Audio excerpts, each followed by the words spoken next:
Greetings, everyone, and welcome to another episode of A Tale of Dice.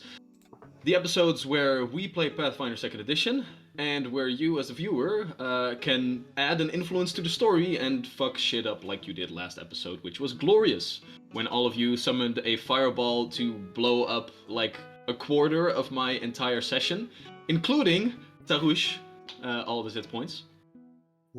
Yeah, that was unpleasant. I went from full HP to 0 just because the viewers, I don't know, they rolled a dice, I guess. That's how the cookie crumbles. That's how the die rolls, I guess. Anyhow, after a beautiful start of our new campaign, we are happy to be back for our second episode. So thank you all so much for joining in once again. I can see in chat a couple of new viewers as well, so yay! Thank you for being here. Don't worry, we will get you up to speed on how the campaign went and where we are in the story right now. And if you have any questions on how certain things work, feel free to ask in chat. All of us are there as well to aid and support you. But basically, by collecting all of your llama points, you can, add things in the story via a fourth wall breaking artifact that is in the possession of one of our players. The beautiful character Edge has in their possession a green icosahedron through which the viewers themselves are in the story. So, yeah, I think with that being said, shall we play a game?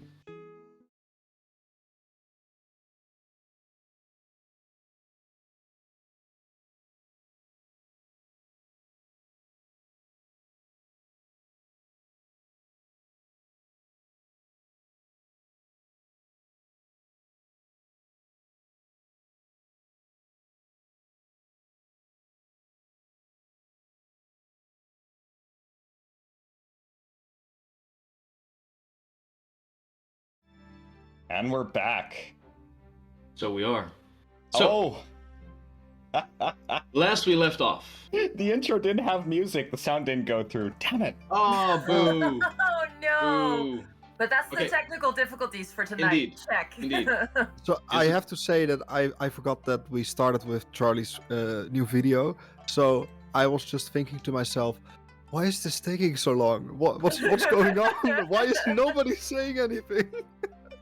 Everything was frozen. Go on. Yeah. No, but I think with that, the technical difficulties are officially done, so now we can jump back into the game. Because, last we left off, 5 random individuals found themselves, for different reasons, in the gigantic city known as Farwater. Known as the Eastern Lotus, it is one of the largest cities on the entire continent, second only to the capital itself. And within this city, all of you had a little bit of a rough introduction. Because on the very first day that you walked the streets of Farwater, all of you were apprehended for some bullshit reason. Some had done petty theft and therefore were locked up in the Silver Citadel, the gigantic military fortress in the middle of the city. Others had gone a little bit rough and tumble in the local tavern, and for that were also apprehended and thrown into jail. Others simply didn't have their paperwork in order, which is also a bogus accusation if you ask me, and therefore were also thrown in jail to rot. Well, while being there, however, you quickly figured out why all of you were apprehended for bogus charges. Because after waiting in a jail cell for a couple of hours, all of you were escorted further, deeper into the dungeons of the Silver Citadel, to realize that your very jailer, and the one that apprehended you on the streets of Farwater, was slowly going mad by some sort of alien power. And to increase this power, he had gone out of his way to apprehend certain new individuals, ones that would not be missed on the streets of Farwater, to sacrifice them to this power to increase it for his own. You, however, are not to be trifled with, and were able to break out of this jail and slay Jared the jailer. You have figured out a couple of things along the way. It seemed that Jared started off by hearing some sort of noise that irritated him very, very much. However, after this ringing in his ears went on and on and on, he realized that it wasn't just noise, it was whispers. Someone or something was speaking to him, telling him of magical powers. Powers to create certain crystal formations that could aid him in combat and other different ways, but could also amplify this sound, this noise, this talk, so that he can learn more from it. And he also learned that with these crystals, to help these crystals grow, he needed human sacrifices. Now, as all of you broke out of this small piece of the dungeon, where Jared the Jailer ruled supreme... Oh, Charlie? Yeah, I just want to note, it wasn't specifically human sacrifices he wanted, any of us would have done, right? Yeah, excuse me, humanoid sacrifices. Okay, just making sure I wasn't targeted here. Excuse me. I feel seen. But after breaking out of this small little dungeon, you encountered Jared himself, and before you were able to slay him, it seemed that the crystals that he summoned also permutated his own body, slowly turning his entire being into the same translucent crystal that he used in combat. And at the very last, as you dealt the final blow to Jared, it seemed that all the commotion that all of you had brought onto yourself had also alerted the other guards, the Silver Sentinels, to run down this small little piece of their citadel, their dungeon, to realize what the hell was going on. And that is where we will start this second session of the campaign. So, you have just dealt the final blow, you have just inspected the body of Jared, and now your one escape route, this large staircase of stone going upward, is being blocked by 3 Silver Sentinels. 2 of them with swords and shields at the ready, and 1 at the back with a long spear. As they stand there, with fear in their eyes, you can still smell the mold and mildew of this piece of dungeon that you are now trying to exit. You can see around you the rubble of this piece of dungeon that has fallen into decay in the hands of Jared. And you can see that these guards have no freaking idea what is going on. And they just shout at you, "Who are you? What are you doing here? What the hell's going on?" Your incompetence is astounding. We should ask you what is going on. We've been arrested for bogus charges.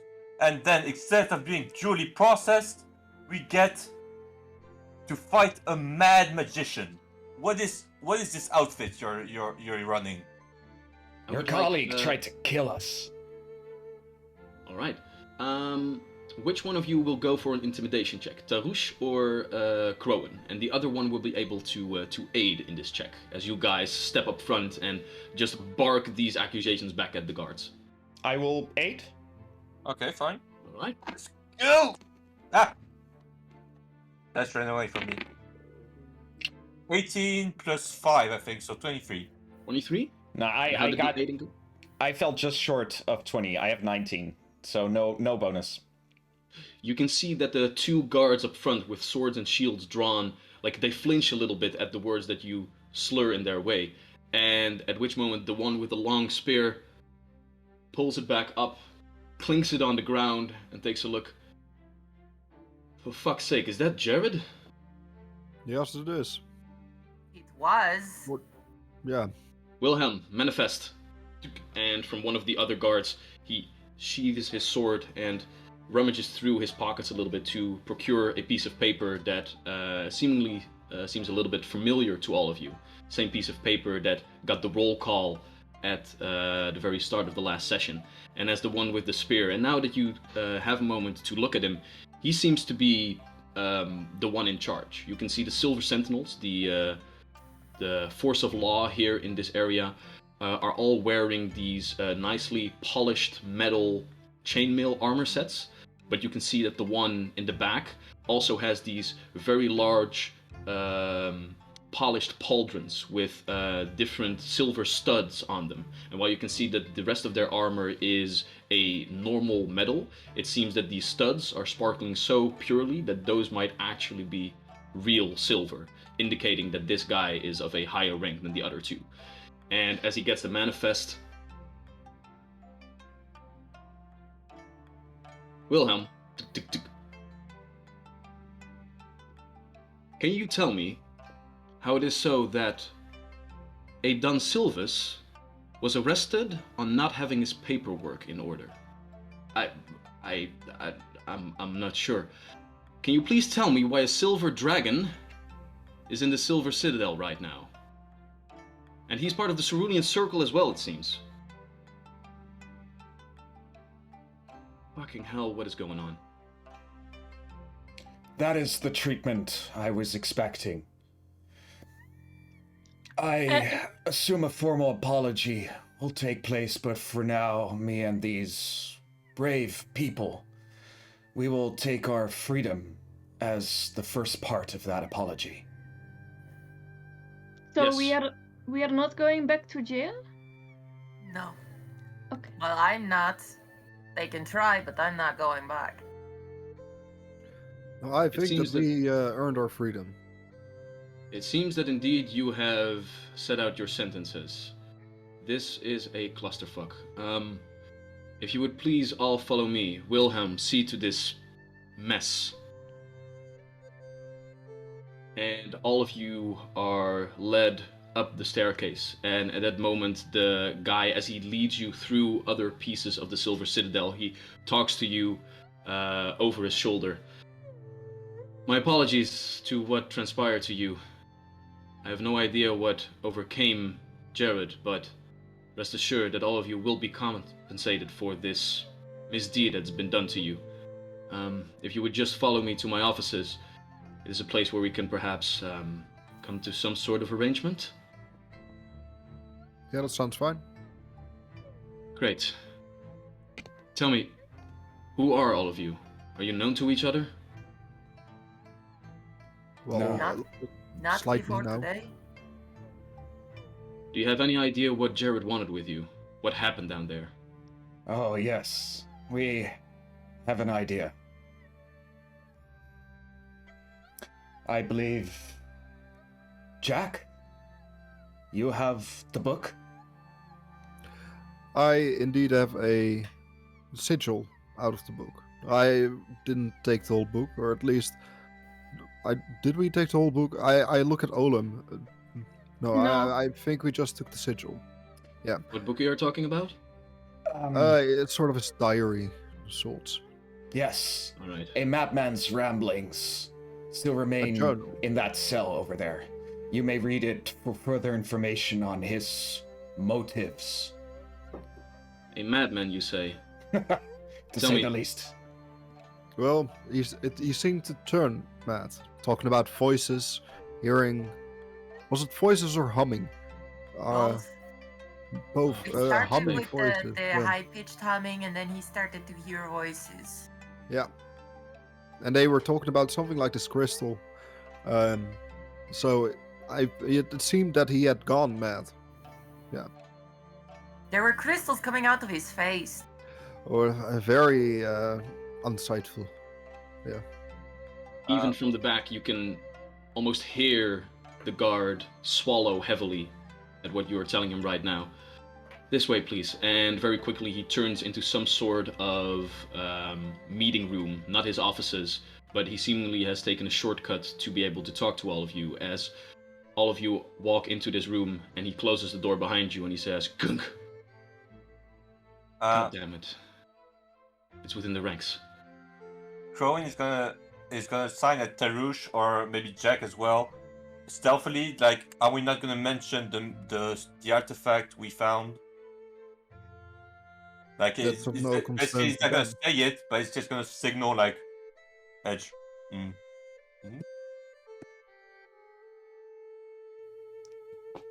So We all just... Tarush at least shrugs for now, unsure what We'll see. we should do with it, because it I has... found it. It's mine. And I feel like they might want to take it from us, and Tarush has this bizarre need to keep it close, unexplainable. You also have two other items of interest. Namely, Jared had on his person a quaint little necklace with a crystalline dragon scale or scale of some sort of beast on it, and you also found another set of 2 potions. You have. Oh no, wait. You used both of the healing potions? I'm not sure. Just one Just potion at of least healing. Just the One. one? Alright. Then you still have 1 healing potion left and 1 oil of whatchamacallit? Basically an oil that makes your weapon a +1. Yeah, Oil. so who's going to be writing our loot down? Oh, I see Maxime is doing something. Oh, okay, good. Yeah. Maxime is officially the note taker again. Not it. Oh no, because I went very well last time, right, Maxine? We have mounds of gold. Mounds of it. It will be fine. All right. So, as all of you are stepping into this meeting room, the door is closed shut, and the first thing that this guardsman does is put his hands through his hair, and he just sighs heavily, not really happy with his entire situation. And then he turns to all of you, and he goes, with his arms crossed each other. All right, so. And then you see a twinkle in his eye of perhaps some sort of opportunity. May I ask, why did you guys come to Farwater? Personal business. I just wanted some food. Actually. I look in deep in the eyes and I say, pleasure.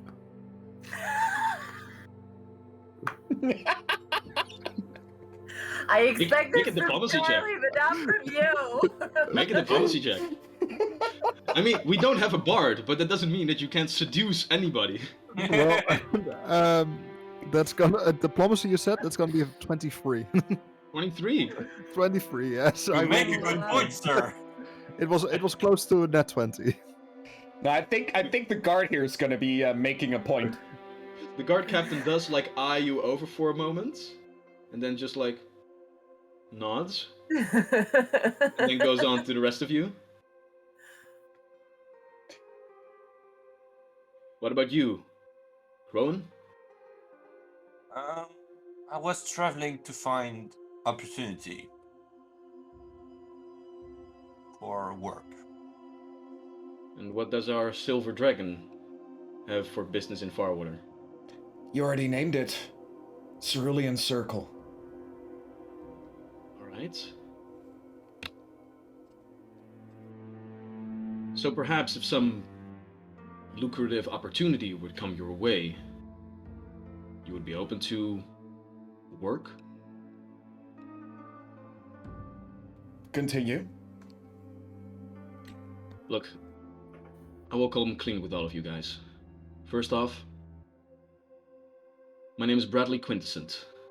I'm the guard captain of the Silver Sentinels here in the southern fort of the Silver Citadel. And everybody who has a trained or better status of the society check may go ahead and make a skill check for me. 9. 9. 9! Let's see, 10 plus, I think 3. Alright, Yeah, 13. 13. Crowan, you recognize that name. Quintessent? Every city or every piece of land in the Empire is being led by some lord or lady or some person that has, nobility. And the entire city of Farwater is being kept by Lord Bartholomew Quintessent.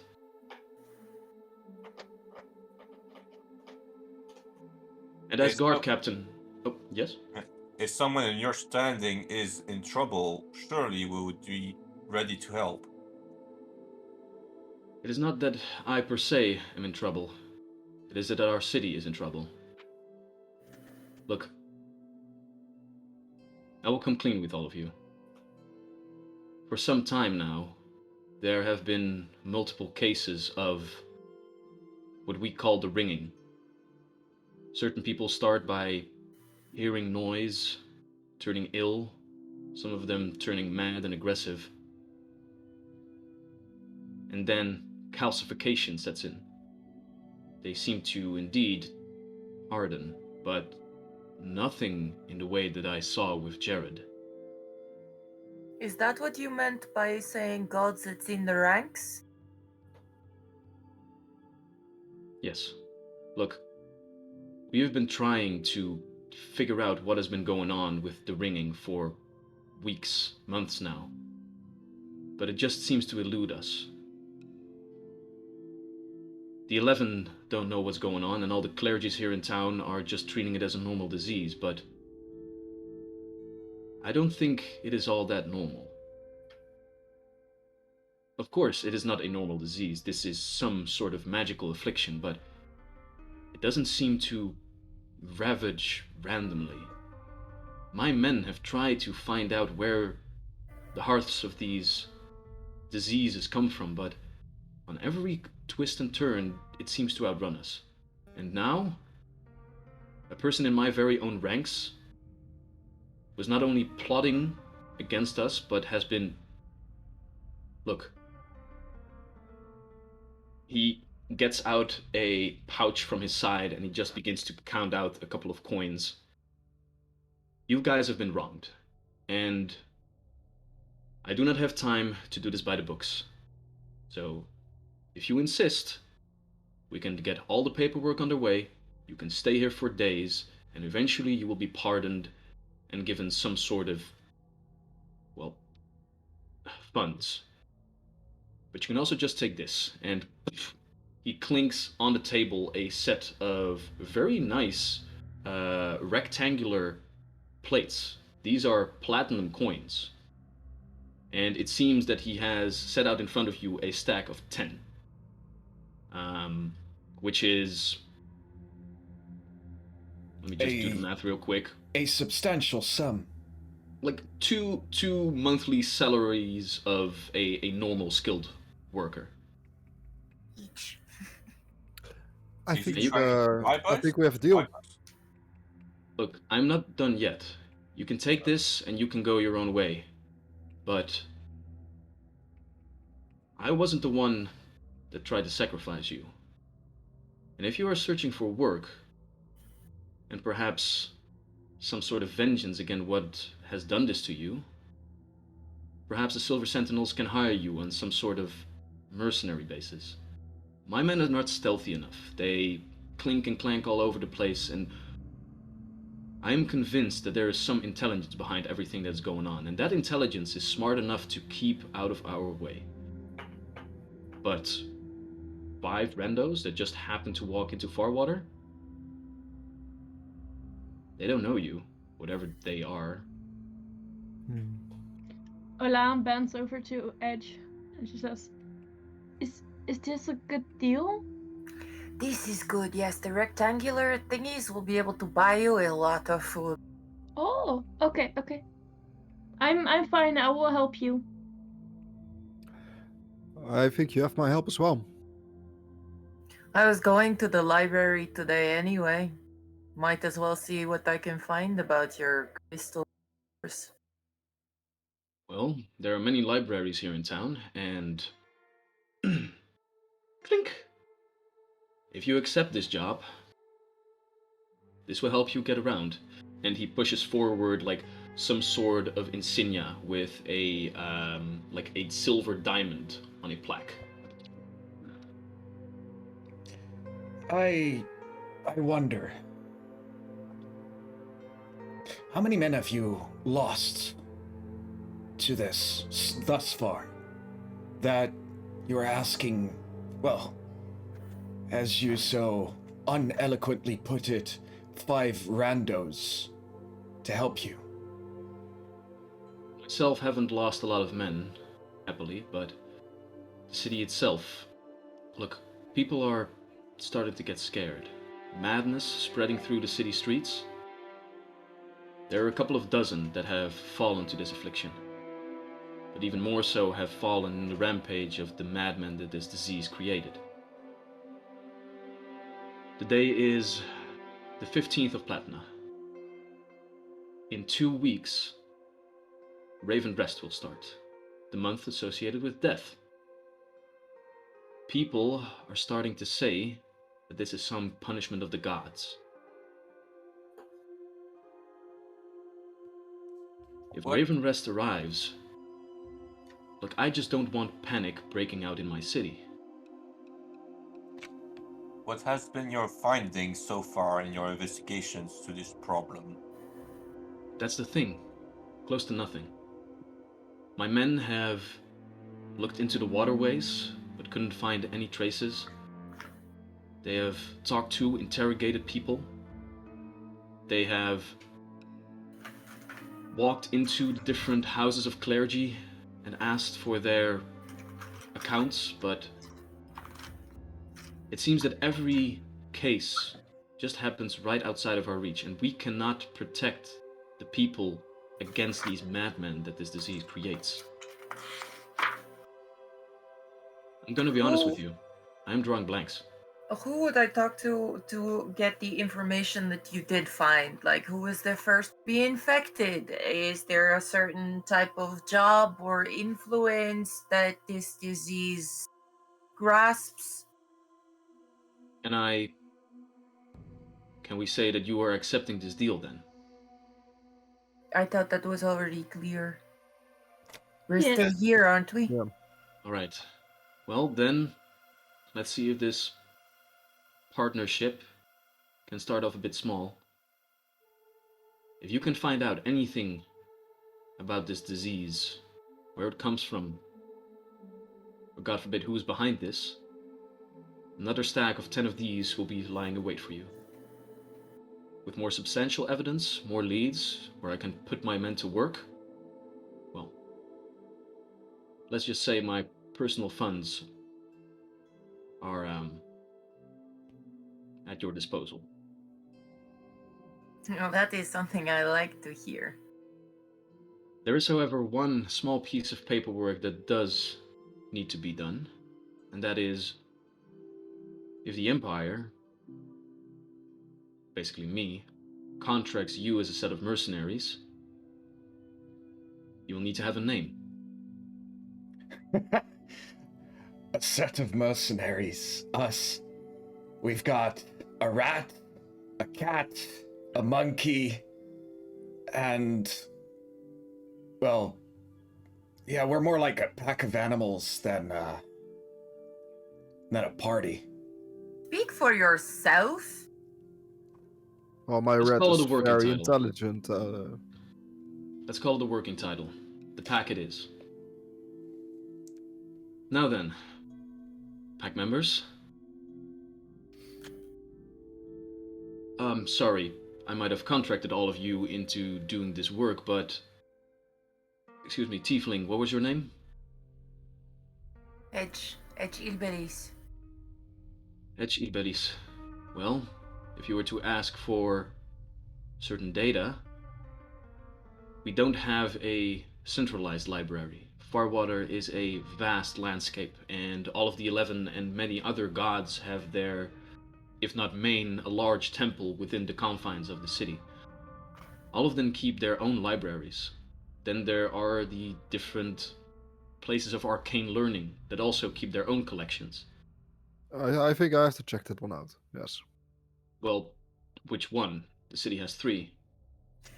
Will Well- you check on the ones that deal with all the magic? Because chances understand those books much better than I am. I could go and see if any of this has come up in the history of the city or different cities. Where would I go? Well, if you would go look for old data on the city, let Wouter just... Give the daddy a second. You'll have to find. Let me just like get all of the documents on Farwater.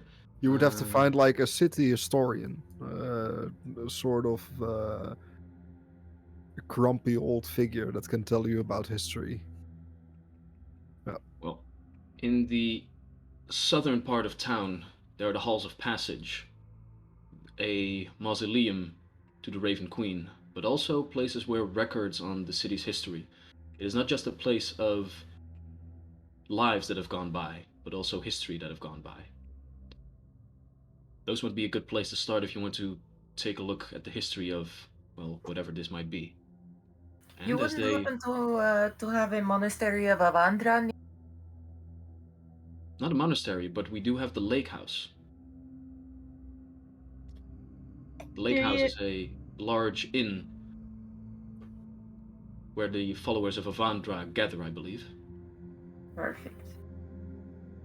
Aside from the fact that we have not properly introduced ourselves to each other, and before we sign this, we'll have to receive permission and gather information at the Cerulean Circle office. Could you point me to that?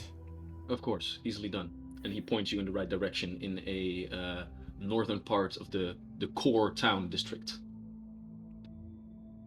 Not too far from here, actually. I would still like to know who the first affected was.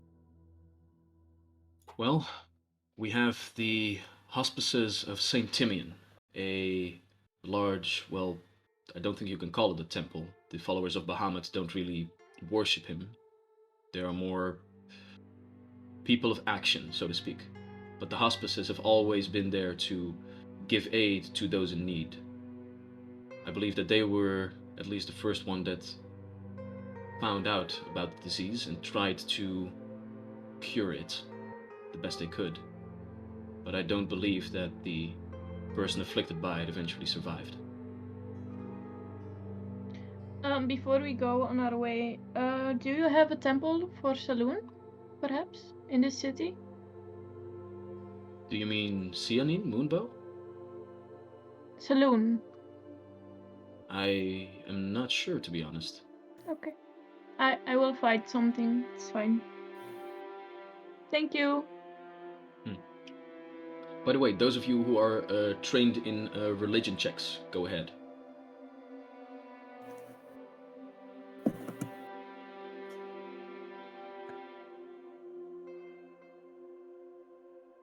Well, Natural 20! Jack? I'm not trained in religion. Oh, excuse me. I'm You a very made- secular man. You made very big hand motion, so I figured. Oh no, I was just very enthusiastic for Crystal. Which is also very nice. Good for you. Darush, not trained? Yes, no? No? Right. Well, it's a little bit weird, Olam, because you don't really have memory of places, but it seems that as you are a Galaxy Panther, you do have a strong connection to the different gods, and as that is the case, it seems that all of these different names that have been thrown your way, like Bahamut, Avandra, all of those do ring a bell, and almost instinctively you realize who they are and what they are. Avandra is the goddess of, well, travel, and the open roads, of luck, of gambling, all that sort of fun stuff. And Bahamut, also known as the Platinum Dragon, is the main god of the pantheon of law and justice.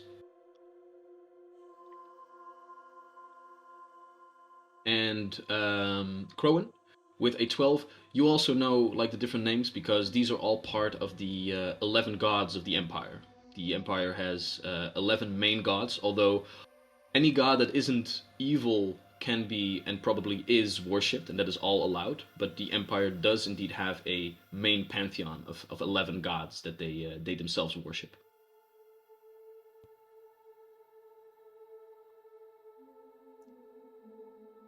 Saloon, no. Can't say I've heard of it either. I have no clue. She's my goddess and best friend. It's fine. You'll get to know her eventually, I guess. I'm looking Water is a forward to vast it. city. There are many different temples to all kinds of different gods.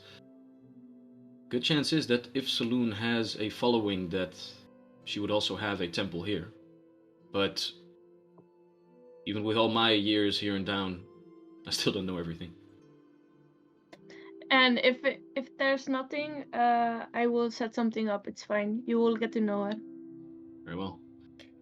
I'm sorry, I just want to mention that I'm still kind of stuck on the Galaxy Panther name. It's gorgeous and amazing, and it suits her so well. I mean, Orlam is a panther with some sort of divine energy running through her, so that she has like these beautiful sparkling stars on her black fur, right? Yes. Galaxy panther. She's Galaxy like Panther. the Twilight vampire of panthers. No, Ooh. we will not compare her to Twilight. She is so much cooler. But Also, if I walk, thank you so much for your food. And thanks for you- being here, dude. if, I if think I I know walk who by, you are. damn, Wouter, You are- please. We go down here, but that no. If I walk by, you can hear a twinkling. That's all I wanted to say. Okay, thank you. Nice. So Bradley takes a couple of pieces of candy that he had in his pocket because he is a stress eater. understandable. So we have this plan. Some of us are going to the libraries at the certain temples. I myself am going to an arcane library, one of the three. I've just picked the one that's prettiest. Tarush is going to the Cerulean Circle, I believe. And what else? Edge, you were going to the Hall of Passage, I believe, or First, I'm going to the lake house to First lake see house. what I can pick up from people who come in and out of cities, if any of this has happened elsewhere. Then I am going to the Hospice of Saint Timian to see who the first afflicted were. See yes. if there's a pattern or. And I will try to see if I can find anyone that can tell me more about the sigil that we found. At an In- arcane library, there should be someone who can read the sigil. Jack, if I may be so bold. Yes. I do believe the Cerulean Circle would have the best resources to figure out the purpose of the sigil, its secrets. Now that you say that, there's actually a very good point. Yes. Yeah. Let's go to the experts on this. that For I totally forgot. Yeah, that's true. And for our viewers who might not know, the Cerulean Circle is a gigantic guild of mages and wizards that have as their ethos, if you will, that they try to acquire and protect the world against powerful magics. They basically want to make sure that all different powerful magics are in their hands, where they can be kept safe and not be used for evil. It is a guild that is very close with the Empire itself, and as such has a lot of privileges and can be found almost everywhere, including, of course, the large city of Farwater. There's one last thing, though, that might be a nice place for you all to start. As you might know, Farwater has a gigantic sewer system underneath it, being fixed up and maintained by a set of druids that operate from the water plant. With such a large city, a large amount of refuse is also being created, and if it was not for them, then all of our stay in the large city would be hella bad. There have been some suspicions that the water is tainted in some way. So if you want to talk to them, the water plant will be a place to go. I think the water plant would be an ideal place for me to start my investigation. I agree. And if I can give one last piece of advice, if my suspicions are correct, and this is really something that has some intelligence behind it, that it is rampaging through my city, don't go alone. Have you ever heard the phrase, don't split the party? Well, Very well.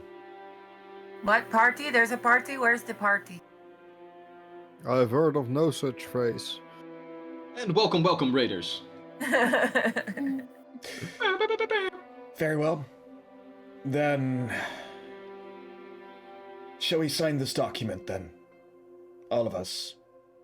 Upon which we shall formally be contractually obligated to be a party. Edge rolls their eyes at the big words. You seem Big words almost like to the party. point, Darush. Then, let me do the honors first then.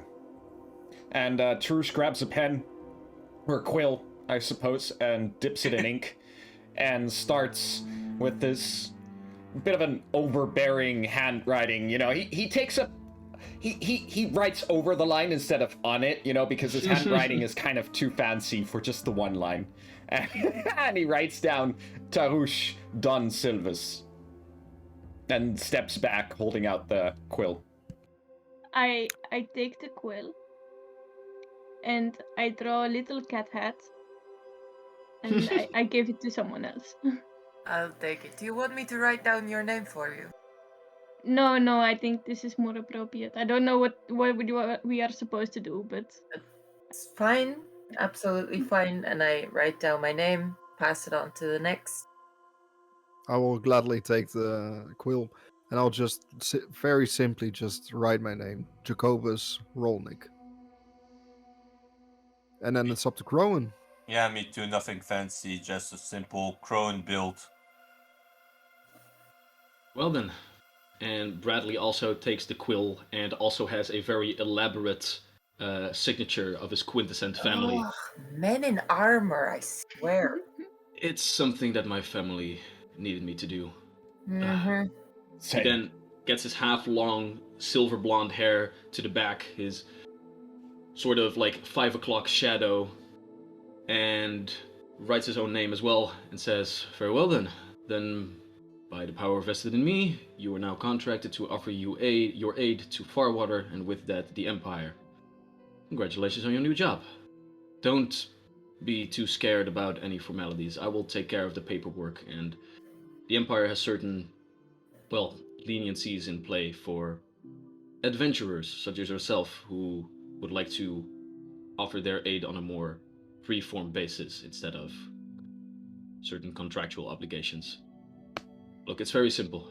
If you can figure out what's going on, you can bring me this information, you will be paid. Now then, let me get you out of this hellhole." And he accompanies you, all of you, to the border of the Silver Citadel. And here you can now, for the first time during this campaign, actually see the entirety of Farwater stretch out before you. Farwater is humongous. Long ago, it started out here, where you are right now, in the core town district, where by the use of some magics, a large, almost 2 straight cliffside was erected, where the eastern main, a large river-made canal, was encapsulated by the forces of the Silver Sentinels. And this is the main straight into the rest of the lands. So with that, they have a beautiful, monopoly on taxes to being inned on all different trades that want to go further land inward. And with that, the entirety of the city has grown substantially. On the other side, further land inward to the west, another large district has been created, dubbed the Trade Routes. And to the north and south, 2 districts each have been added as well. The northern and southern Stem District and the northern and southern Petal Districts. Altogether, they make, when viewed from above, a beautiful lotus flower. Therefore, it is dubbed the Eastern Lotus. You can see, as you gaze onward, that this entirety of the city must hold more than 1 million different people. Different spires of all kinds of architecture rise out from within the city as all different kinds of gods, both the 11 and other more obscure gods, seem to be having their own small little followings within the city proper. You can also see other different buildings and estates of some nobility being encapsulated by other sets of small buildings as well. And what you can also see now that you can gaze from this cliffside downward is that the core town district itself is also very steeped in water. Different small creeks and rivers run throughout the district from the eastern main, as small streams also allow people to live more closely to the water. And in every small little street that you might find yourself into, you will always find some sort of way into the sewer system, as the people of the water plant make sure that everything is kept nice and tight. However, outside these districts, there are of course large areas of slums as well that do not have the well, proper tools to keep everything nice and tidy. This gigantic city houses many different things for many different people. So as you all leave the main gate of the Silver Citadel, what would all of you like to do? I would I'm like to going to the lake house. Before we all go, I would like to suggest that we agree about on a place of headquarters to have a base of operations here, since we'll probably be here for a couple of days. Who knows anything about an inn or a tavern where we can stay? I'm There going to are- the lake house. It's an inn for people who follow the deity that I worship, and it's for travelers, and everybody is how do No, you but say? is it also open for people who don't follow the same Oh, religion? they're very discreet. Everybody's welcome. No problem. And the So, lake house it is. so we are splitting then for now. Well, Wait. first we go to the inn and we check in and we get our rooms, maybe drop some stuff that we won't need so we're not lugging it around the city. Very well. However, I'm looking at Wouter for a second. Mhm. If I remember correctly, the Cerulean Circle was really close by. Would it be It's actually pretty close to the lake house, because Oh, the lake perfect. house itself is also one of the houses of the main 11 deities of the empire, and as such, it seems to have been erected in the early days of Farwater. The lake house, as I said, there are multiple streams and creeks that branch off of the eastern main and then turn back into the eastern main as some sort of waterway to also get rid of refuse, but also to allow the different citizens of Farwater access to fresh water. And it seems that the lake house, as the name says, is situated on the border of a small lake that is being created by one of these creeks that splits off of the eastern main. So somewhere within the Core Town district, you have a small creek that eventually widens and turns into a small lake, and then turns back into a creek and joins with the eastern main once again. And on that little lake, the lake house is built. And approximately, I think it would be like 10-15 minute walk of it, stands the offices of the Cerulean Circle of Farwater. Perfect. Very well. It is close to my destination either way. Please, Edge, lead the way. How do you say that whether you're not sure of my name? We spent several hours in there. Well, I have had a lot of new impressions in the past several hours.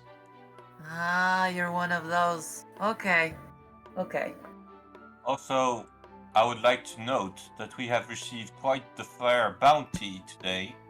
We might want to use that bounty to gear up for the upcoming operation. Yeah, so did we already get all those platinum coins? Yeah, those platinum coins were just to buy you guys off. Oh, sweet. Because what had happened to you was not okay. So we basically just shoved those 10 platinum pieces towards all of you and we're like, hey, let's call it even, okay? And basically he said, with this new contract, there's more where that came from. So all of you, are we going to have a party fund, or is everybody going to keep their own funds? Well, for now, I propose that we we have one single fund, so that we can buy stuff like the inn and food and equipment if we need so Yeah. together. I say also we do the equipment buying part in between sessions if we're gonna spend 10 platinum coins. Like, it's, Yeah. it's not completely rational to, after you guys have met each other, to just accept that one of you would keep all of the money. But I think we all have a sort of feeling that we might be adventuring with each other a little bit more than just this one day. I So, trust the guy with the rat. What are you talking about? all right. So with that, Maxime, if you would add to the party funds 100 gold pieces of worth. I already have. Very good. Aha. All right. So, as you guys step out into the streets of Farwater, who is going to try and find the lake house? Well, I I- believe Edge indeed. I is was gonna just help us. going to walk up to the nearest merchant I see and ask where the lake house is. All right. Go ahead and make a diplomacy check for me, please. And alternatively, we did just look at a map, so Tarush true. could use his memory in case diplomacy fails. 15 total. 15 total. Yes. Easily enough. You just brazenly step forward, the cold winter air giving you this nice little chill to wake you up from like the stuffy guardsmen's rooms where you were in just a few moments ago. And you step up to the first person that you see, who seems helpful enough as he takes a look and then points towards where the lake house actually is, because from this vantage point, like higher on the cliffside, you can actually see all the way to the west that indeed there is this small puddle of water where you can see a building almost hugging one side of this lake, consisting of 3 domes, one very, very high, approximately like 60, 70 feet, like 15 to 20 meters, something like that, and then 2 smaller domes, like pushed into it as well. And you can see that it also has, like, on the lake itself, this nice little would you call it a patio, I think, Sure. with a piece of wood on poles, like over the water itself. That would be more like a deck. A deck. A deck. The lake house has a nice deck. There you Yes, it does. It's Oh, been yeah. erected. Or boardwalk? I don't know. It's nicely decked. Boardwalk is bigger. Oh. Doesn't Yeah, matter. it's decked out, says. definitely. These halls have been decked. go. Hell yeah. So, as all of you are trying to make your way through all the different small nooks and crannies, you do realize that, oh my god, this city is crowded. The core town district more than any other.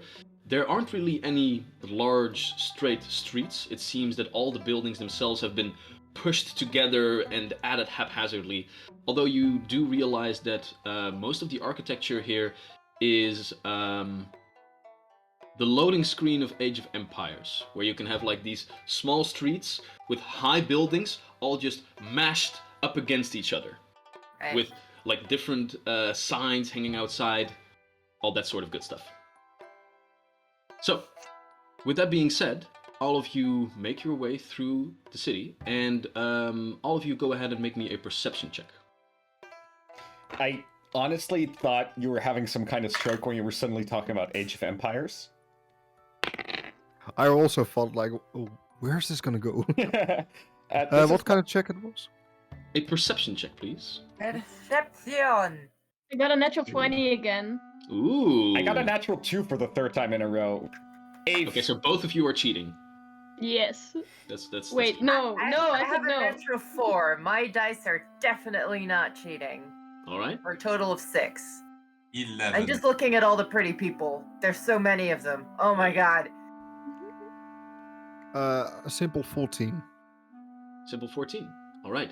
So, first off, some things that all of you realize as you walk through the city. There are 2 main bridges going over the eastern main, and you will have to use one of them to get to the other side to get to the lake house. And as you do, you find that the entire city is also lathered with these small squares, and on each one you can already smell the exotic and beautiful foods. You can see some people peddling sort of magical items. You can hear town criers, hear ye, come here tonight for the show. And on and on and on, all different walks of life. You realize that most of the people here in town are human, but while walking, you find like all different flavors of humanoid. Elves and dwarves roughly make up like 15 to 20% of the inhabitants, and all of the other races are accounted for as well. As all of this is going on, Olam, Yes. eventually all of you need to cross a small square where once again a small marketplace is being held. Nothing too fancy, but you take a look over your shoulder and you can see that this one person has been walking your way, like with you, for quite a long time now. Okay, I use message on Tarush, and I'm going to tell him that we are being followed, probably. You can see the guy, and he is somewhere in his early 20s, dirty blonde hair, simple clothing, like not completely armored or whatever. He does, however, have a nice little cloak over his shoulders and around himself, but it is chilly, so makes sense. Message is a cantrip, so I'll just tell everyone. And as you do, you also see with your natural 20 on perception that there is something pointy on his left side, on his leg, that sometimes like pushes out through his cloth a little bit. So, Tarush stands in confusion as suddenly Olam just starts casting this spell in the middle of the street and doesn't really seem to do anything else as she's sending telepathic messages to everyone. I did it to you first, so you would know. Well, after that, I'm just confused at how obviously you're doing it. Like, we're being followed, guys. Wait. The message spell, does that really need? I'm just dancing. Can't I just be like dance walking? You can be. Oh yeah, it's not somatic, but it is verbal. Just verbal components. Yeah, just verbal components. So Olam is just whispering these things, and all of you hear it. Ah, nice. I'm just going to walk like this, and then. For a second, Or being followed. Jack just looks around and thinks like, "Damn, she whispered loudly." She whispers loudly, and then figures, "Oh wait, it's the message spell. I can do that too." Yeah. And I message back. Heard it over. Why the over? Okay. So Edge is going to slow their pace so that they're next to Olam, and is going to attempt a sneaky little look-see to see who maybe. I would say go ahead and make a stealth check for me. See if you can do this stealthily. Come on, guys! That's a nat 20. That's a nat 20. For a total of 26. Nice. You are pretty confident in that at one moment you guys are strolling by this one small little stand which is selling all different kinds of, probably caught in the eastern main, fresh fish. And you can already smell the beautiful scents, and you just, oh, beautiful. And in so doing, you just turn towards the stand for a moment and also cast your eye in a general direction. And you can now see that the one guy, again, human, rough and tumble, like dirty blonde hair, early 20s, is now just standing against another stand and is also looking your direction. But as you are looking in his direction, he doesn't seem to notice you looking at him. And you can still see him that he's like, he's leering towards you. Would I know what his intentions are? Have I shown the same behavior? Wink, wink. Make me a lore underworld check. Yes! That's the one thing I'm good at. That's a natural 16. I don't know what Macho did at home, but oh my god. Plus 3 is 19. 19. Pretty good. Well, there are a couple of things that you realize. First off, like scanning him over, you know these sorts of types. Just, you can also see that he has like, probably like a short sword or a long knife strapped to his leg that he tries to conceal with his cloak, but it doesn't really work all that well. He doesn't even have his hood over his head, and he actually like looks towards you a little bit too clearly, so to speak. you have seen these guys are a dime a dozen. Doesn't really seem like a threat, but perhaps he saw you guys leave the Silver Sentinels. Perhaps he just sees a couple of randos. This guy is probably stalking you to see if he can steal something. Yes. Oh! But there is also another thing that you begin to think about and realize, and that is that you've been to smaller cities, and every large establishment has some sort of presence of a thieves guild. And looking at Farwater, hearing all the talk about like gigantic sewer systems underneath it, you would be damned if this city doesn't have some sort of presence of an underworld themselves. And you begin to wonder how organized it might be.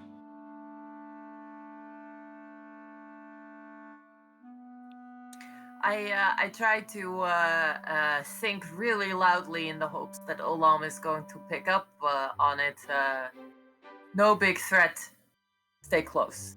Well, you're standing next to Olam right now, so probably Oh, okay, I'm standing next to her. Yeah, Okay, then because- I'm going to sort of inconspicuously whisper, no big threat, stay close, and I take Nox out of my boobs and put him on her shoulder.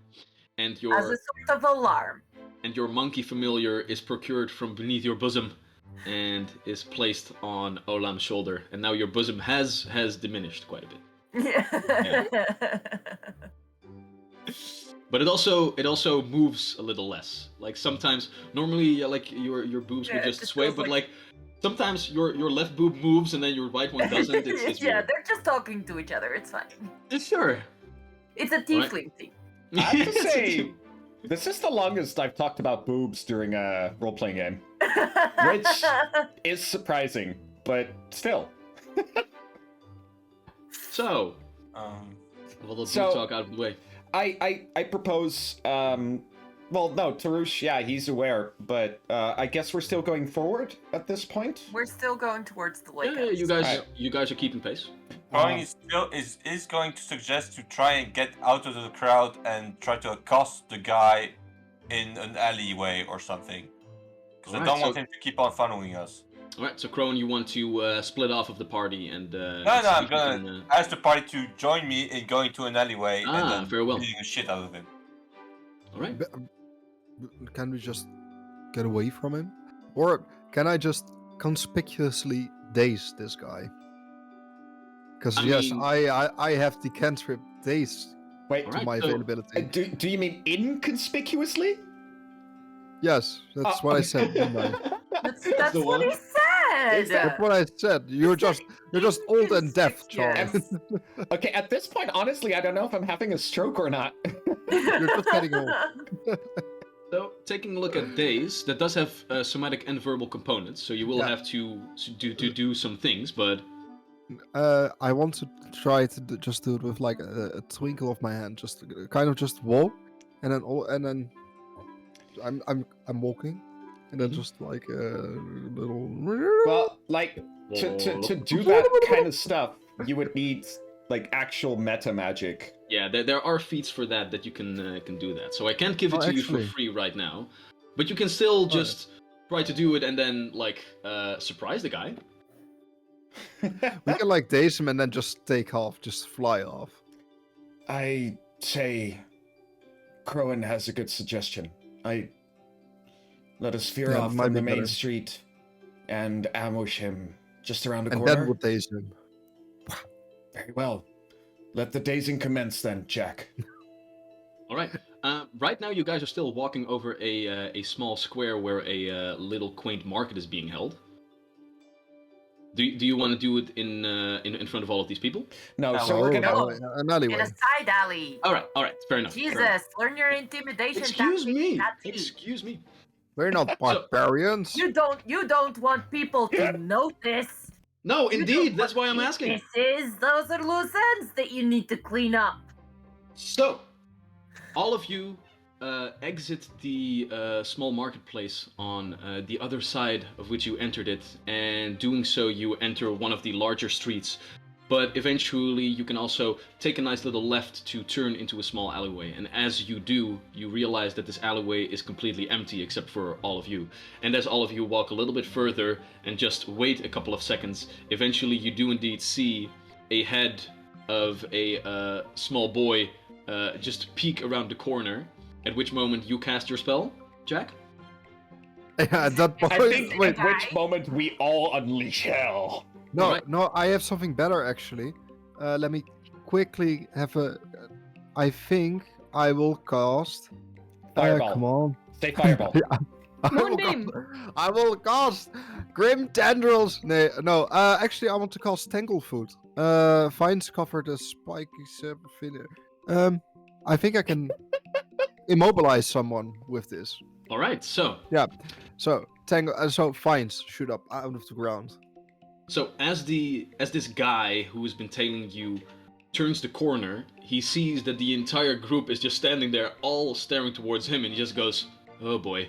And he can set one step back. At which moment, through all of the crevices in the stonework, these vines begin to sprout upward and begin to entangle his feet, and he. I actually have to roll. Oh, you have to roll. It's I have to roll a spell attack. Fair enough. thing. No, I don't have any points. Do I have? All right.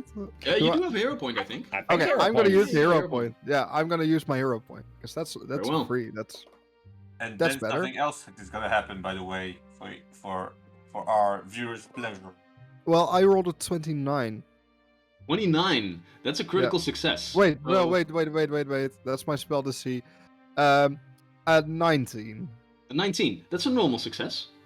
Also very good. Also still very good. I was Also still very thinking to good. myself like 29. That's actually Maxime, really high. Go home, you're drunk. Okay, so A success, at- you said. yeah, so what does that Yeah. mean? The target takes a minus 10-foot circumstance penalty to its speed for the first round. It Okay. can attempt to escape against my spell DC. Okay, so as you cast your Tanglefoot spell, as it is a spell attack, it doesn't like sprout up from the ground. No, it sprouts up from your familiar, I think, because you use your small little rat Jesse to cast your spell. So, as your large half-orcan figure outstretches his arm, you can see Jesse walk along to the top, and then your small little rat does the same. I love Your rat it. also outstretches both of his very tiny hands, and you can see the entirety of Jesse's body from your side also begin to emanate this green color, as from it sprouts this ball of vines that just grows and grows and grows, and after that it is completed. It shoots outward with a large thud, hits the guy straight in the chest, and all of the vines begin to wrap around him and obscuring his movement a little bit. And as he tries to take a couple of steps away, Edge, you can feel your backpack rumble a little bit as from inside it the artifact is being charged up, I believe. Is that correct? Yes, it is. Alright, It's so- at 100%. Oh, So let's go. damn. All right, here we go. That would be a 4. A Oh 4. God, no! It's Is wait, it a no, fireball? not again. Is it a No, fireball it's a again? Fireball. No. It's a You fireball. called it. So yeah, so Yeah, where I'm are you not- gonna find the closest like? I'm not even Fireball gonna grade? roll. Like it doesn't really matter. Like so what happens is as Jesse casts the Tanglefoot and this guy cannot really run away, over your shoulder, Jack, you see another streak of energy as a fireball is jetted outward. We're gonna set And- half the city on fire. Well, Oh my god. well, not really the city on fire, but this guy just explodes. A bead of orange energy shoots over your shoulder, Jack, all the way to this guy, tangle-footed, unable to run away, and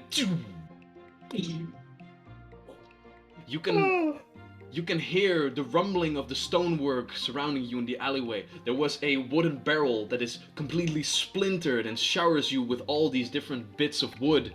You can smell the sulfur of the explosion itself, and in the distance you can hear like the scared screeches of all of the people that were on the marketplace. as this explosion dissipates and you can see the cloud of smoke also dissipate, you do not see the guy. The guy is gone. I think we should go now. Oh, Really we fast. should run. We should scatter no. and run. No, not run. We should walk away normally. Go in the crowd, It's yes. I would like all of you to go ahead and make me stealth checks, but these would be more like social stealth checks. So a social skill check I'll say- might be I'll say- deception? Yeah, I'll say you can either roll stealth or deception, your choice. Sweet! I have a 16 for stealth. Oh, this is 16? bad.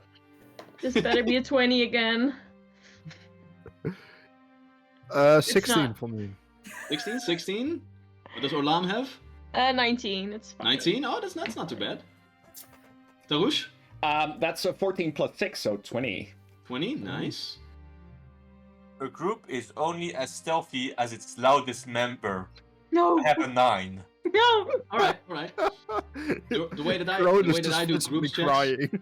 the way that I do groups checks is the same as our Lord and Savior Matt Mercer does it, and that is that you can indeed like help the rest of your party with your higher scores. So basically, if 3 of you are noticed, then all of you are noticed. So that would be that the DC for the other people to notice what the frick is going on is a 16. So that's not too bad. So as the explosion erupts, all of you just get out of the other side of the alleyway. Just get out and into the crowd as the first people begin to run into the alleyway from both sides and realize what is going on. And you guys just take a stroll, like, oh yeah, that's really weird what's going on down there. Oh, I wouldn't weird. go there. It smells bad. Weren't they And- working on the sewers? Maybe something went wrong down there. I think there was a gas explosion. But it seems that all of you can get away from the explosion without arousing too much suspicion. So yeah, so that's how that NPC found its Honestly, demise. I find it mildly not of you, Wouter, by the way, but more in a general sense. I find it mildly disappointing that he was only vaporized. I was hoping there to be some poor merchant just walking by is suddenly covered in blood and organs and Or just burning remains. You didn't see the other side of the marketplace, where fair. perhaps like along like the stand of fresh fish, there now also lies a Pink severed misted. arm. Everything is covered in pink mist. That's how it works. Pink mist. No. So I suggest that we walk further and never speak of this again. Think of what? As Precisely. as we're walking, Tarush also a bit further up, a bit away from this whole from the mayhem. He starts using prestidigitation, just whispering a few words as magic erupts from his staff and starts to clean his robes of the pink mist. and all of the soot and the pieces of wood that you got showered with, not to say all of the problematic items that you found on your person after your ordeal with Jared the Jailer, now fall off of you as snow before the sun rays, and with that you are left in your pure, nicely polished breastplate armor without a care in the world. Anyone else? Yes, please. So I just feel like a T-pose. And one by one, each and every one of you gets disinfected. As you turn the last corner and see that this one street is now leading up towards the lake house. You come, of course, from the other side. As you can see that a large set of double doors stand wide open, beckoning you inward. And on top of these large double doors stands the visage of a beautiful lady with a white smile that has her hands by her side, and her cloak that she has draped behind her seems to ride up around the entirety of this domed building and turns into the very road that all of you walk upon. And Edge, you would indeed realize this is a beautiful depiction of your Lady Avandra. The square itself that has the lake house set next to it has a quaint little chapel up front where you can now see some sort of trio of elven musicians setting up their respective instruments. And you can see that the lake house itself, the three large dome structures, has these beautiful, large, open, arched windows where a lot of light can enter. And as you gaze into the double doors, you can see that the large main dome structure is also completely open, with a bar on the left-hand side, and has doors towards the two smaller domes as well, which you figure out now or later, which hold the different rooms for patrons to enjoy. And on this large open dome, you can also see that the stonework is filled with different tables, with different people sitting about them, having a nice little evening meal. And in the back of the center of this large dome, if you will, where the music can also touch the outside deck of the lake house, you can see a larger band already slowly strumming their instruments, giving this beautiful tune that also carries outside and enters your ears. Edge, you are home. I am home. Yes. Can I reach the bottom of the Statue of Avandra? No, it's the statue itself is set above like the entrance, Right, so it's like right. a whatchamacallit. It's just like outstretched above the door. So you have the open Right. door, and then the statue itself perched above. Then I would like to go into the chapel real quick. Very well. And as Edge leads all of you into the lake house, I think this will be a good time to take a little break. Sounds like a good plan. I was just Alrighty. thinking of Edge going into the lake house and the rest of us just sitting outside of the chapel like dads waiting at a shopping mall. Just, Just sitting around like. Is there a bench somewhere? Absolutely Alright, so- beautiful. But we will take a little bit of a breather as we continue this beautiful adventure and investigation into what the source of this ringing disease might be. So, see you all at 9:30. yes. All right, See you soon. and I Cheerio. hope to see all of the viewers as well. Bye.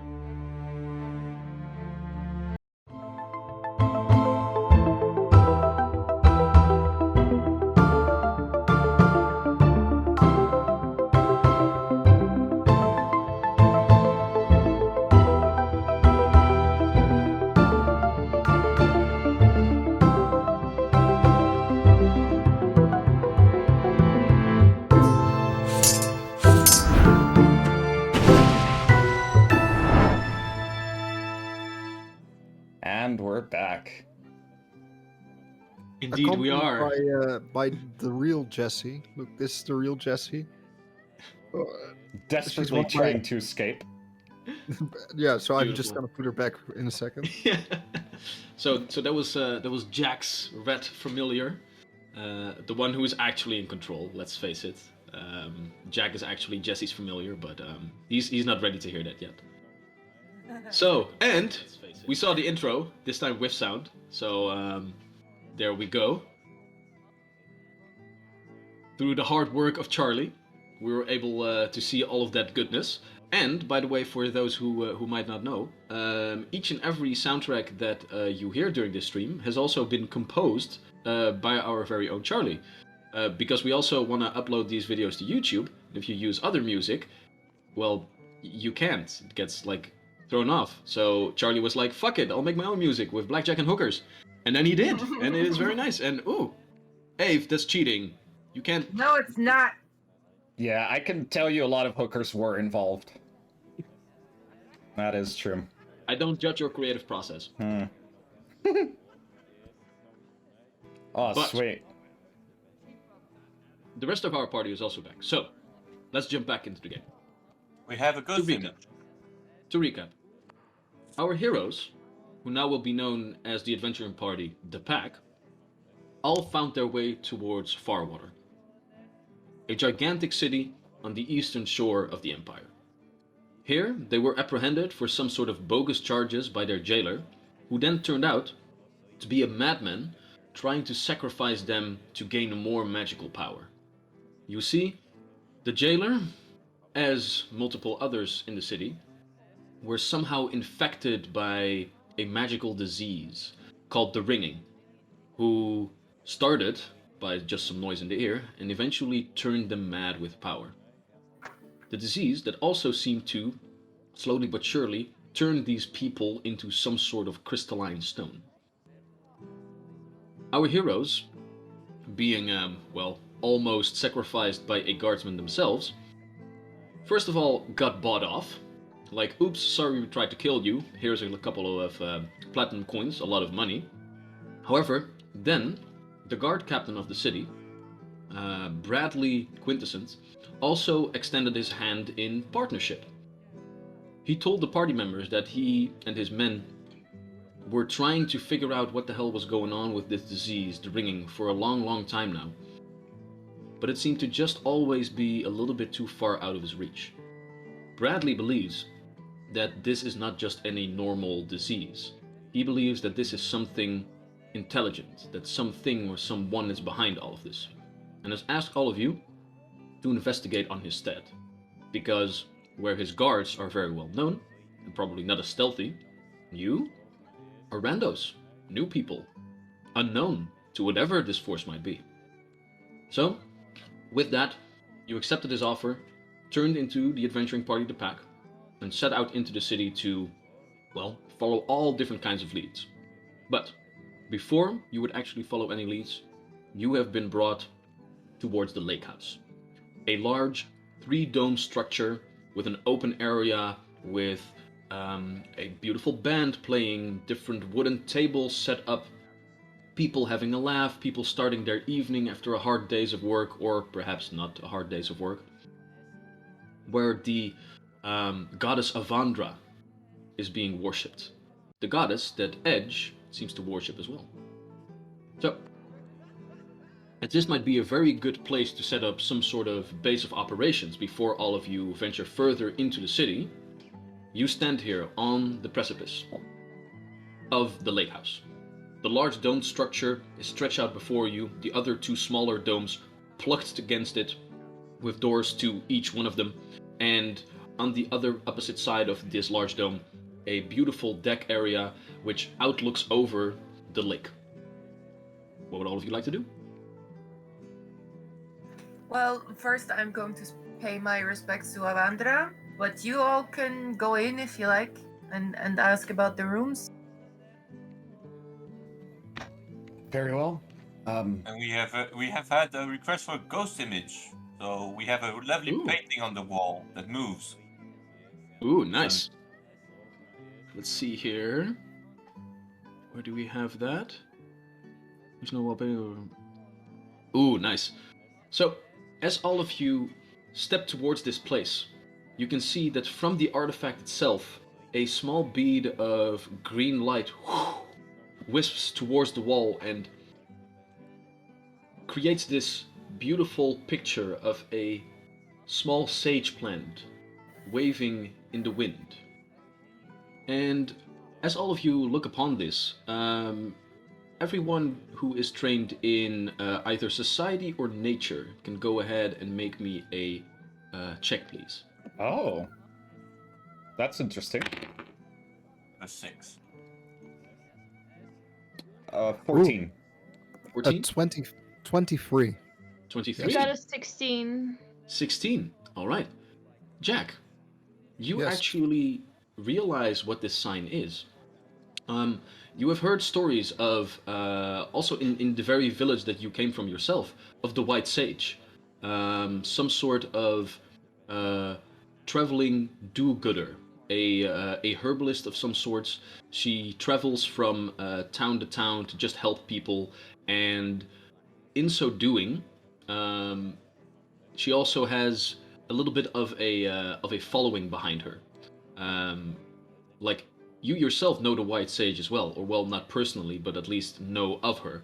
And through her, there is this nice little network of people that all have worked with her, that all have known her or have been aided by her. And in so doing, you all know, like, oh, okay, we are good people. We be good people. Yeah, she came through our town ever so often. Yeah. I think I had a guest lecture from her. That Could very well be, yeah. Yeah. And it seems that the artifact somehow knows of her as well. But before you Oh. can think more about all of this, the visage fades away.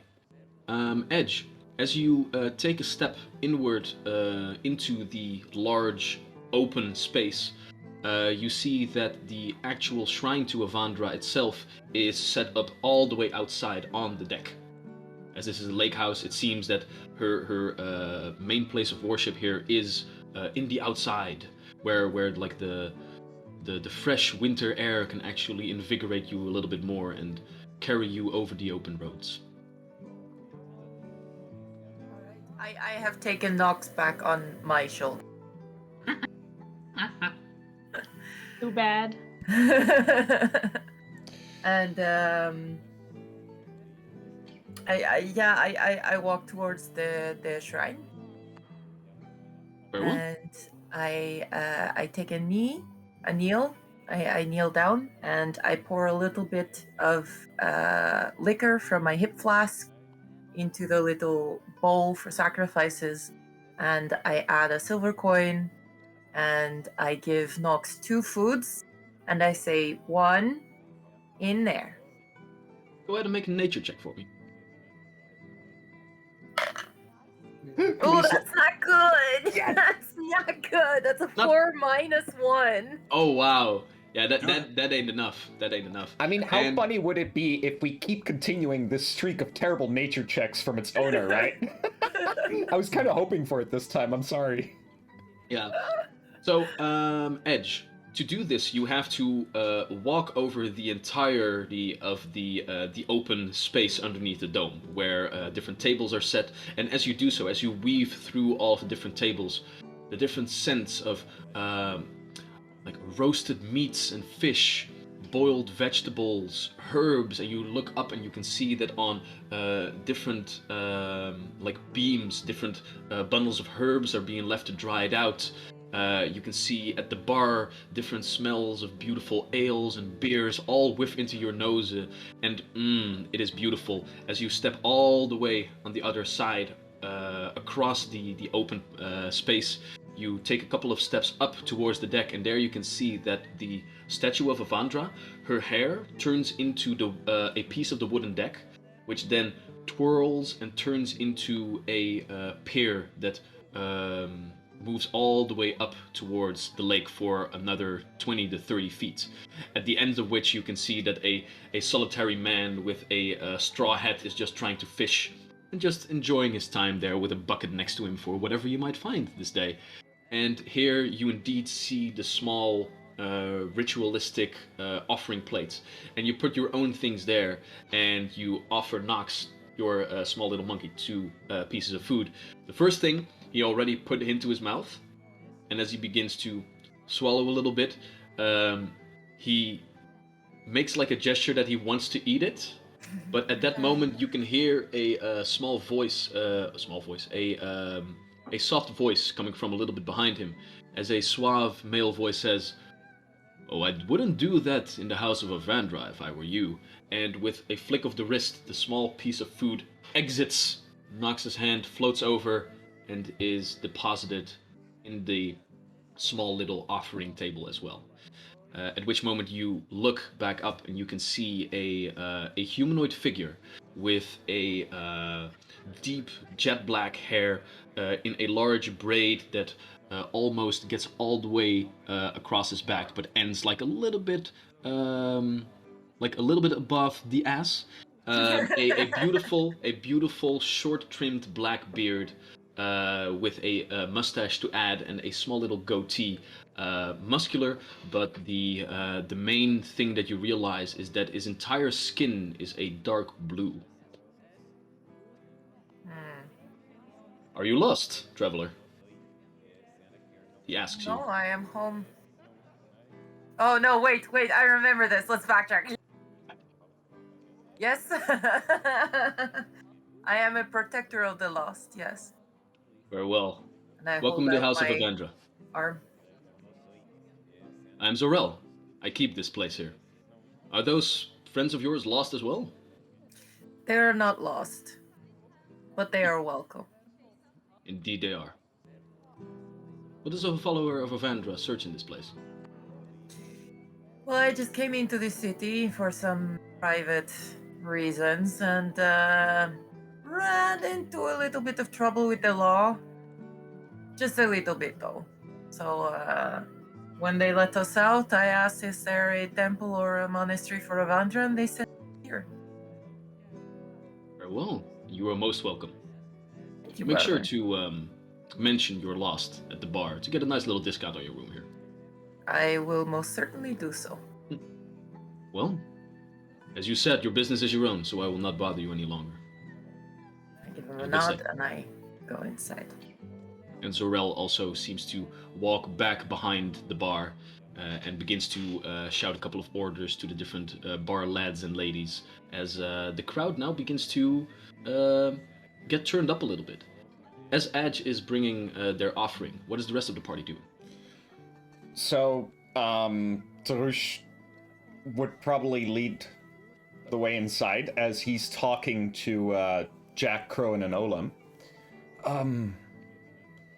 Shall we perhaps also speak of the sounds, illusions created by that thing, and the fact that we saw a man explode into mist in front of our eyes just now?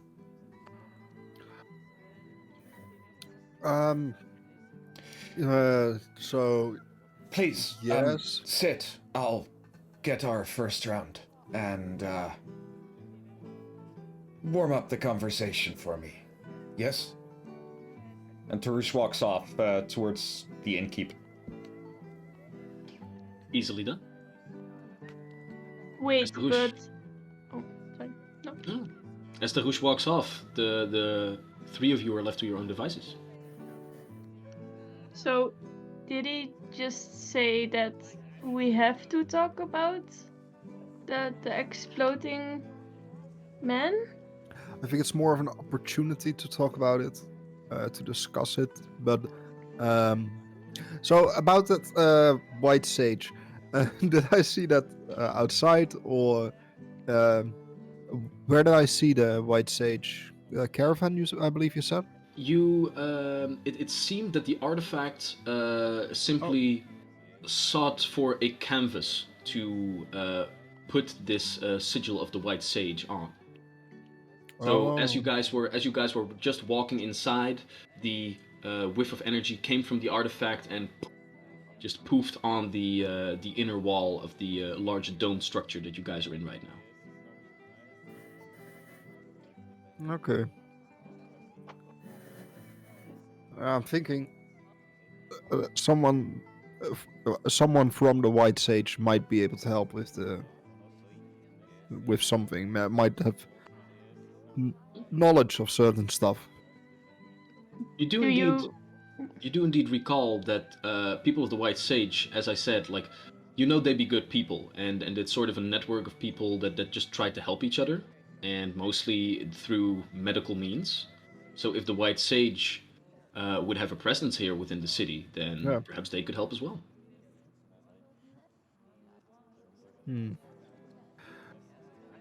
I think we should go and investigate this. Yes, maybe look if there's someone here, they might be able to help us with anything.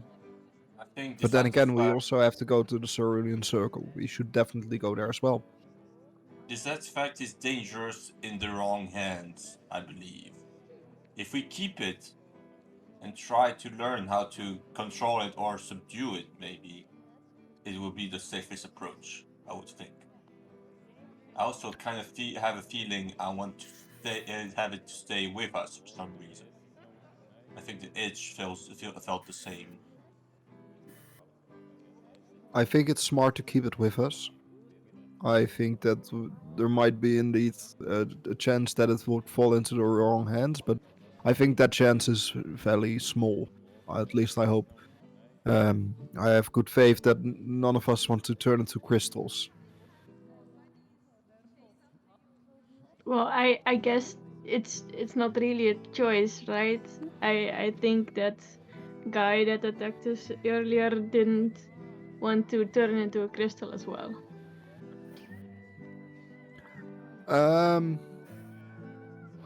Good point. Yeah, actually, Thank you. that's a very, Thank you. very, yeah, that's a very Yeah. good point, actually. Yeah, that actually makes me kind of scared to have it, even. But maybe what if we make some kind of sign or write stuff down and we let each other read it all the time so that we know that we are not going mad. I am not sure The that would sentence work. that we all have to remember is Gabagool is no potato. Okay. How what?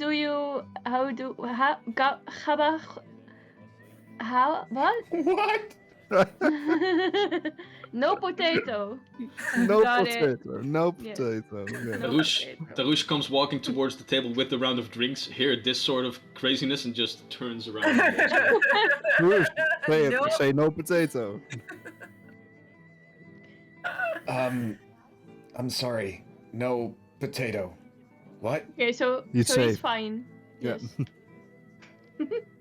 Yes. It seems the conversation is well underway then. I At hope. which moment, Edge also finds their way back to the table. So, do we all want our own room? Do we want to shack up? What is the plan?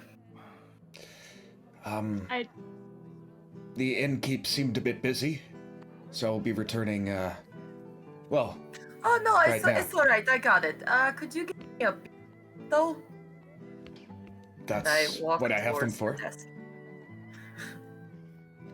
All right. So Tarush sets it down and sits down. So, do we wish to keep it on us?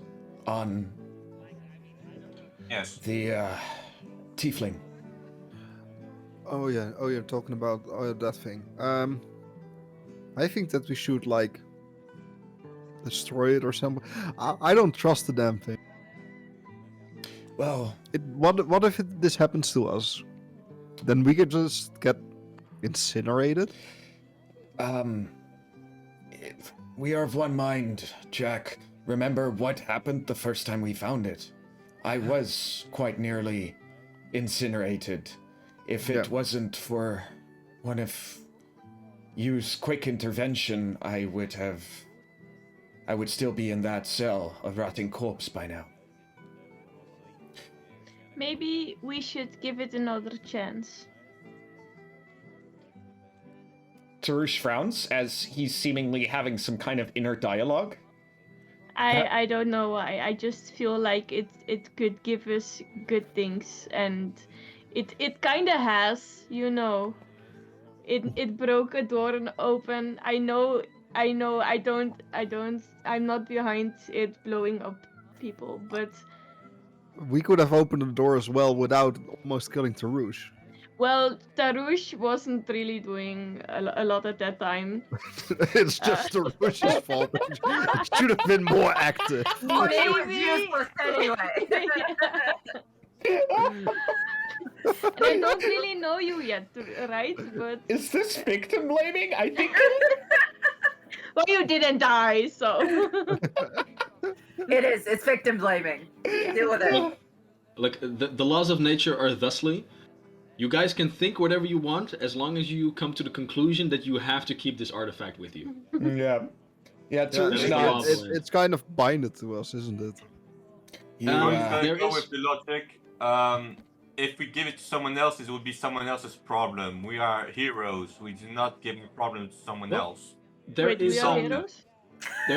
there is one thing. There is one thing that all of you, well, some of you, like the arcane initiated amongst you, might know, and that is that there are many different magical items in this world, and there are a lot of them that if you want to use them, that you need to, so to speak, attune to them. And when that has happened, the items always seem to find their way back to the one that is attuned to them. So For example, if you were to attune to some sort of weapon, and in combat, while you are flying high in the air, someone knocks it out of your hand, you will probably miraculously find it once again when you land on the ground. And oh, it's right there. How convenient. Or when you lose it in the water, then somewhere where you wash ashore, the weapon will as well. That's It's kind of like one of those annoying cats of the neighborhood that just Yes, kind of yeah. follows you around. Yeah. Exactly. You can't really get rid of it. Yeah. Oh, so it's like AIDS and children. Like, Dude. you get them, you can't get rid of them. Charlie, it's time you go now. I Bye. just thought annoying cats. So, with a round of drinks standing in front of you,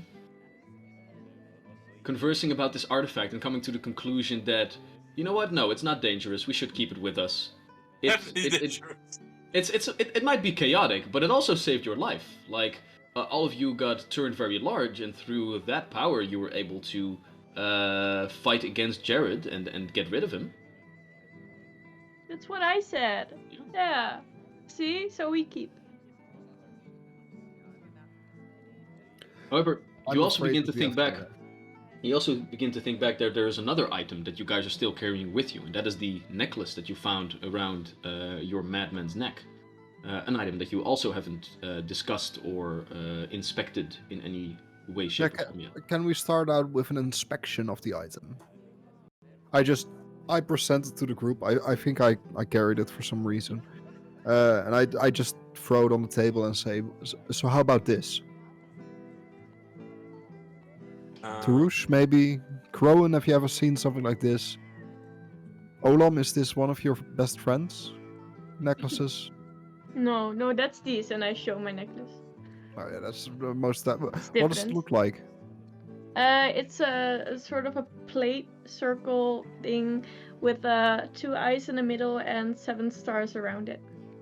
Ooh, Very cool. fancy.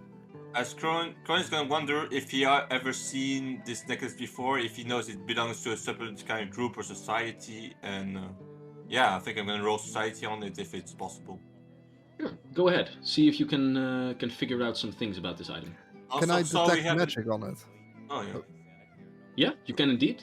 So with the necklace strewn out in front of you, once again, it is a simple chain metal necklace. Now that you take a closer look on it, it seems to be some sort of nicely, beautifully rusted copper, given off this like greenish bluish hue, and one translucent crystal scale, approximately like 15 centimeters long, 5 to 10 centimeters wide.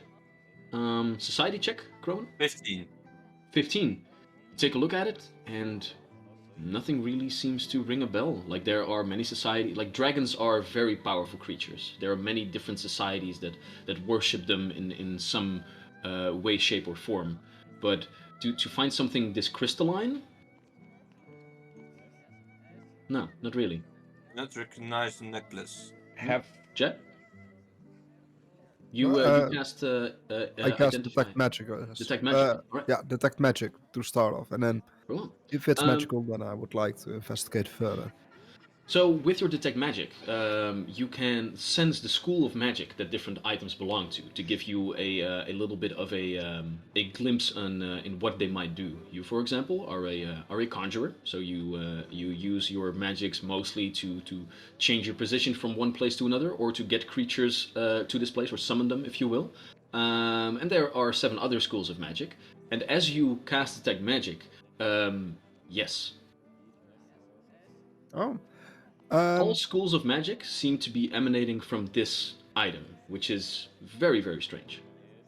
That's very interesting indeed. Can I make something like an investigate? Can I investigate?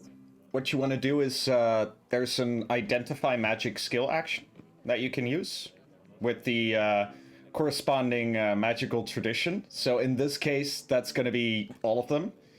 So I say we make 4 rolls each. Well, first off, Vivid Lime, thank you so much for your subscription once again and for your ongoing support. We love you. Vivid Lime! I'm embarrassed. Alright. So, go ahead and make Well, I think for you it would be an Arcana check then. For me, it could be Arcana or Occultism. I would say for me an Arcana check. Then I'll do Occultism. All right. So both of you begin to grab your books, and for the rest of you, it's quite a sight to behold. Like these two wizards just go into wizard mode, get out their different notes, begin to discuss the different arcane ley lines, the frequencies of the magic that they see from this, and they are just in their own world for a moment. Can I ask a question? You can indeed. I know magic as well. Oh. Okay, well, in that case, but I do not believe that you will use arcane or occultism. No, but I know divine. Does that Divine, yeah. All right, then So- go ahead. That would be You have religion. an You wanna inspire, roll. Olam, Yep. so just so you know. What? You have an inspire, so one of our many Ooh, viewers nice. gave Oh. you a +5 on your next roll skill check. Nice, yes. Ooh. From Sharon Kaisi, thank you very much. That bonus will come in very handy. So add a +5 to your roll now, Olam. Nice. Damn. Ooh. Arcana, toch? Right? Religion for you. Religion. Oh, nice. Okay, that's better. That's 23.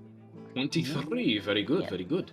And for our arcane and occultism boys, A 19 for me. 19, very Yeah. nice as well. Vincent, could you cross off one of my hero points? Because I rolled a natural 2 there, and I don't... Okay, go ahead. Much better. That's a natural 14 for 21 total. 21 total. All right. So, first off, Jack, you grasp the surface of what this item is, and you begin to realize that why this item is giving off all different types of schools of magic. It's still not really sure what it's about to do, and you realize that this item is, while it's still weak, it's quite special. You see, this necklace acts as a staff. Staves are different magic items that can be used to add certain powers to already existing spellcasters. But normally, you have to really focus on a staff to be able to invest your powers into it. But this necklace, because it is so strange in its usage, doesn't really require you to invest yourself all that much into it. So this is basically just a free staff that you can have on your person. Right now, however, it is very weak, and it is a item that has space for a cantrip. And I'm saying space because you realize that, as I said before, it is still trying to search for which kind of school of magic it is.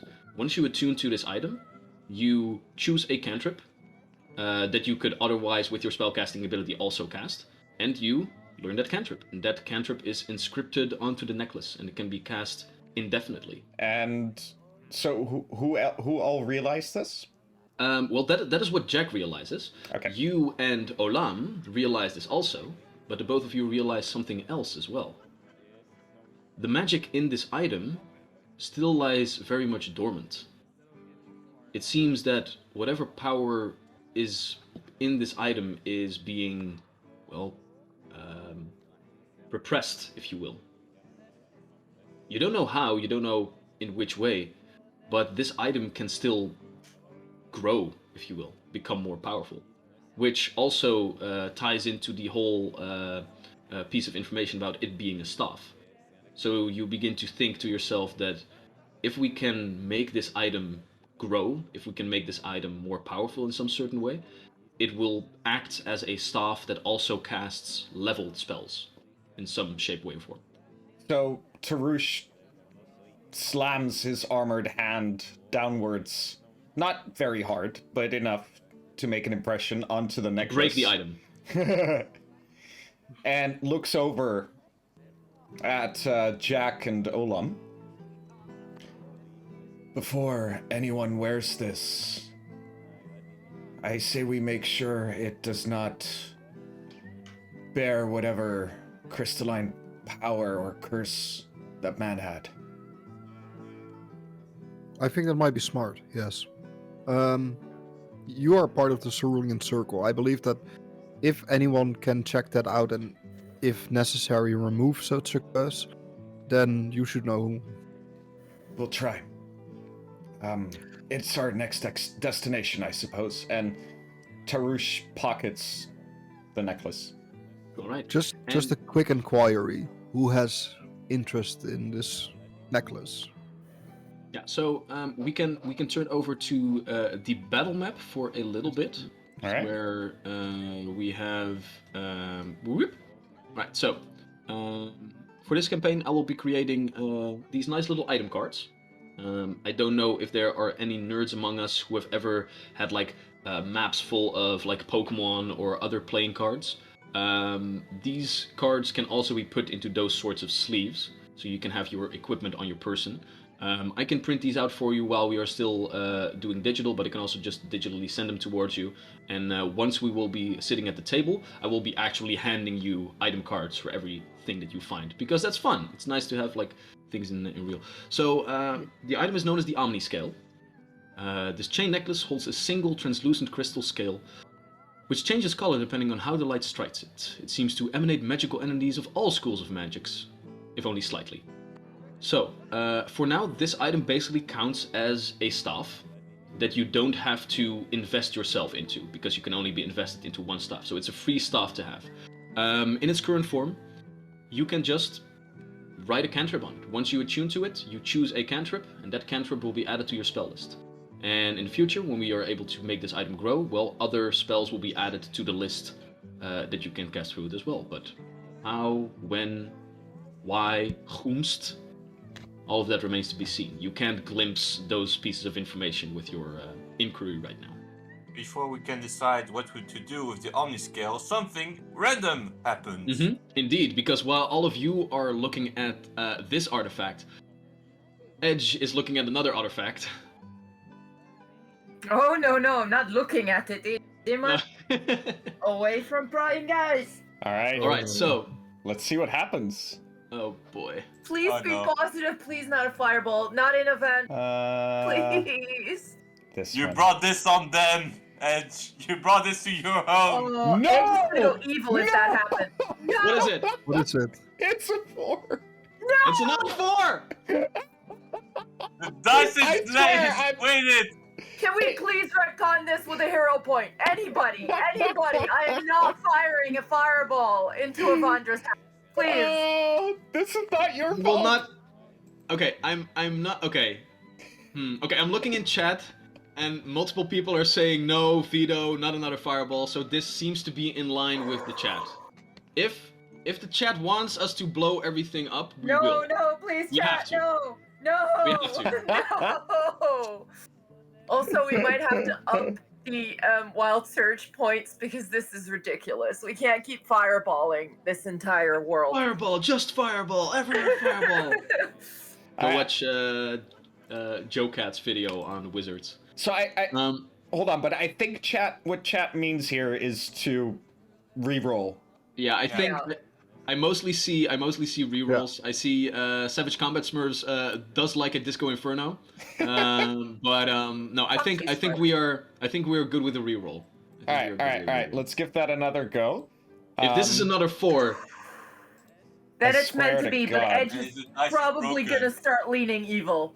Oh, that was close. That was close. It's Don't a 3 now. Say that shit. It's a 3. All right. So with that, I want you to roll just a die, and even will be you guys, and odd will be others. All right, here we go. Ooh. You can do it. That's 11. 11. That's odd. So other people. Okay. So let's see here. I need to look at the bestiary real quick. It's good to know that I didn't screw up the die somehow and that it actually led some other numbers too. For a second there, I was like, did I do something wrong on my side? They're just all 4s. Did I add just like it's a D4 full of 4s. That was so stressful, my leg is cramping up. Let me see here. Yeah, I think.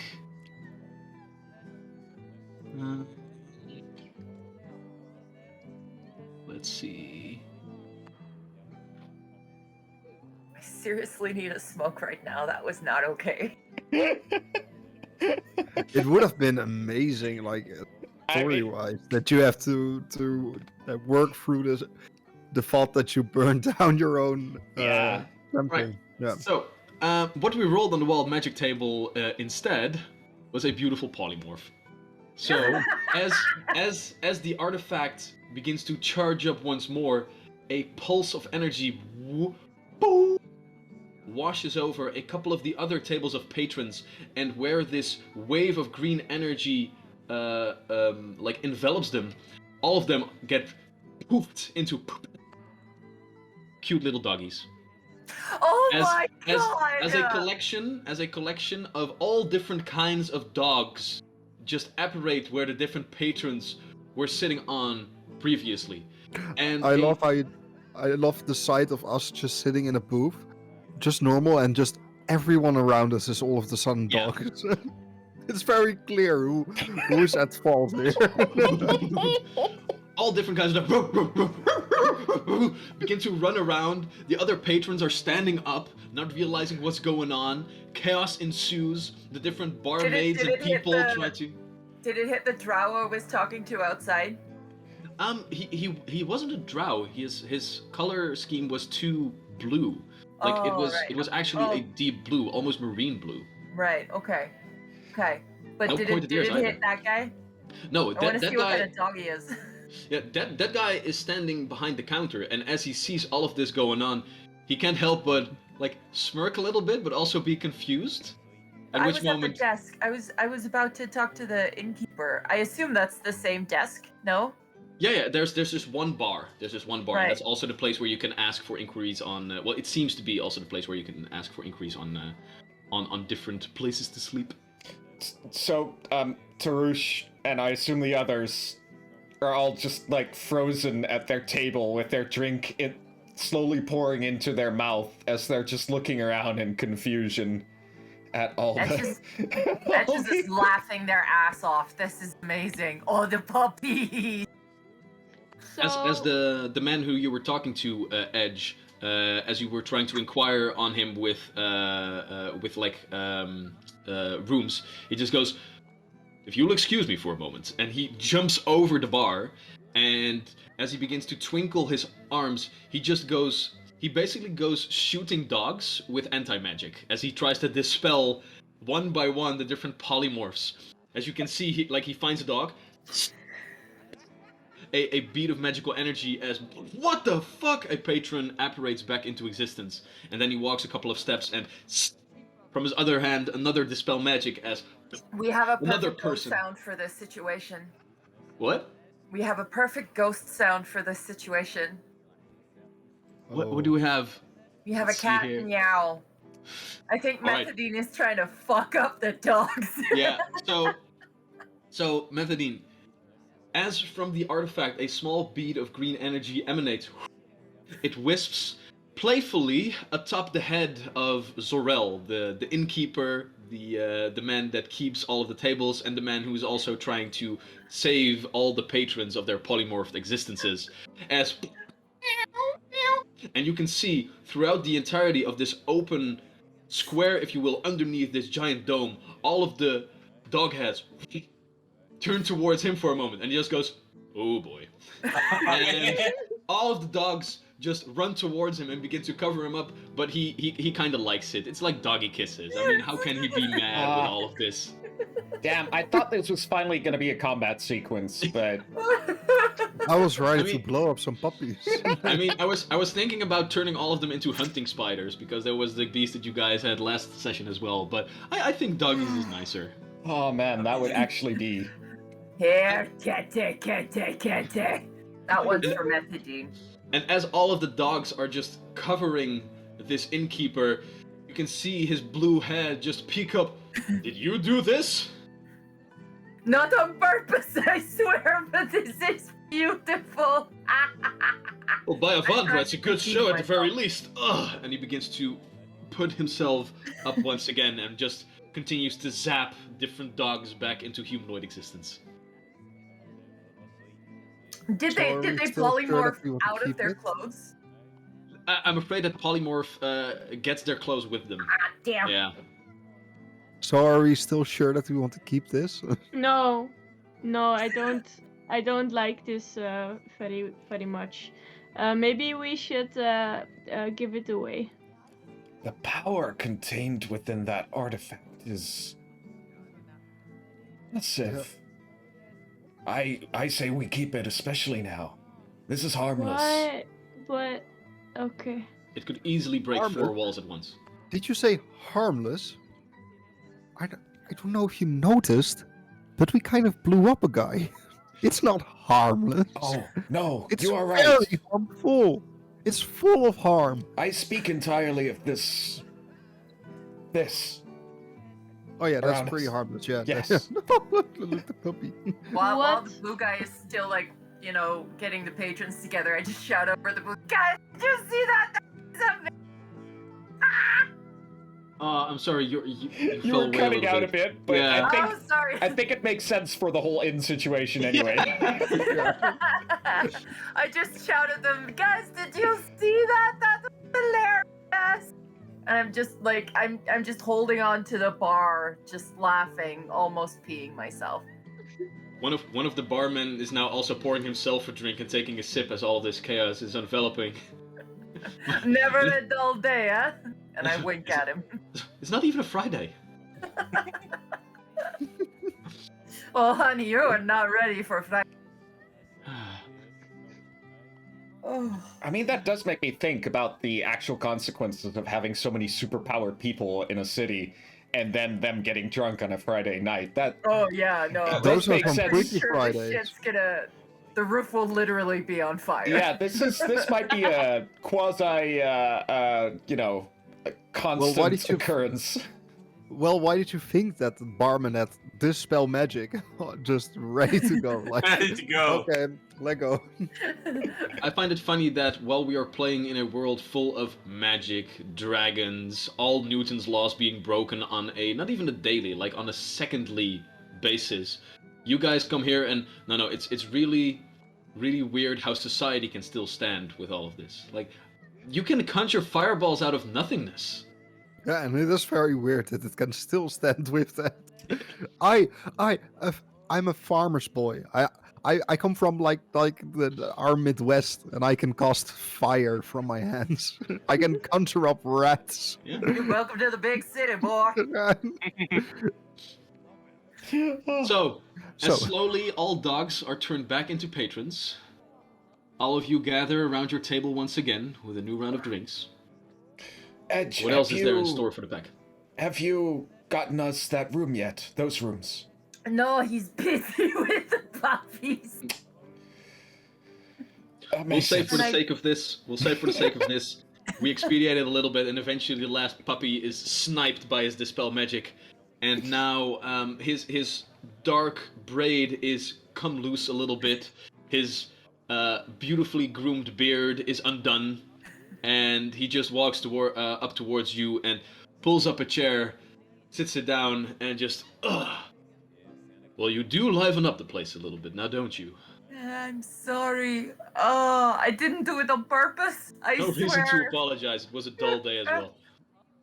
And to be honest, all of this will most certainly bring in a lot of patrons with stories of being turned into puppies. Oh. Welcome to my lake house. Who the hell are you? Well, apparently we are called the Pack, and I kind of glare at Tarush because we're a pack of wild animals. I Pack of suppose dogs. that's true. A pack of dogs, it seems, yeah. Yeah, roar. Excuse you. A pack of dogs and a cat. Thank you. You're welcome. No offense made, my child, I'm sorry. But still, you required a couple of rooms. Let me get onto that for you. Thank you very much. Brilliant. And your friendship, and he kind of looks back and forth between the innkeep and Edge. Well, make sure we have a fair price? Of course. No worries there. Bold of you to assume. You are Oh. not on friendly terms then? Maybe later tonight? And I wink at him. Oh my. But then, Vincent has given What up on kind- life. but then what Crone kind is of just rooms? walking away. But then what kind of rooms do you require? We have a beautiful suite where all 5 of you can snuggle up together. So, what do you mean with snuggle up? Because Well, I I guess I, don't should. know these people. I guess I should start with asking how close all of you are. I shall take a small room, one of the smallest you have, a bed, and somewhere to lay my clothes. That is it. We all met today, and some of them are a bit tight. I don't mind sharing. I agree with Tarush. A small bed, just a bed and some place for my stuff will be fine. And some grains. I would like some grains. Very Coin is well. considering on one side, being alone is nice. On the other side, nice furry friend is warm. Hmm. You know, it's fine. You can go. You can come. Okay. After the chaos that all of you guys ensued, you do see that Zorel is a little bit disappointed by, no, just single rooms for each one. No. No, I'm just saying like the single rooms for Jack and Tarush. He's a little bit disappointed. He was, it seemed that he was hoping for a little bit more He's hoping spicy for a answers. party. I mean, Well, we're not a party, we're the pack. So, yes, 2 single rooms, please. single rooms it is. And a double for our lovely pair over here then. And Edge, maybe. Sure, I'll cuddle if I'm not busy doing something else. Very well. Rooms will be prepared for you. Just for the one night? Or is this going to be a prolonged stay?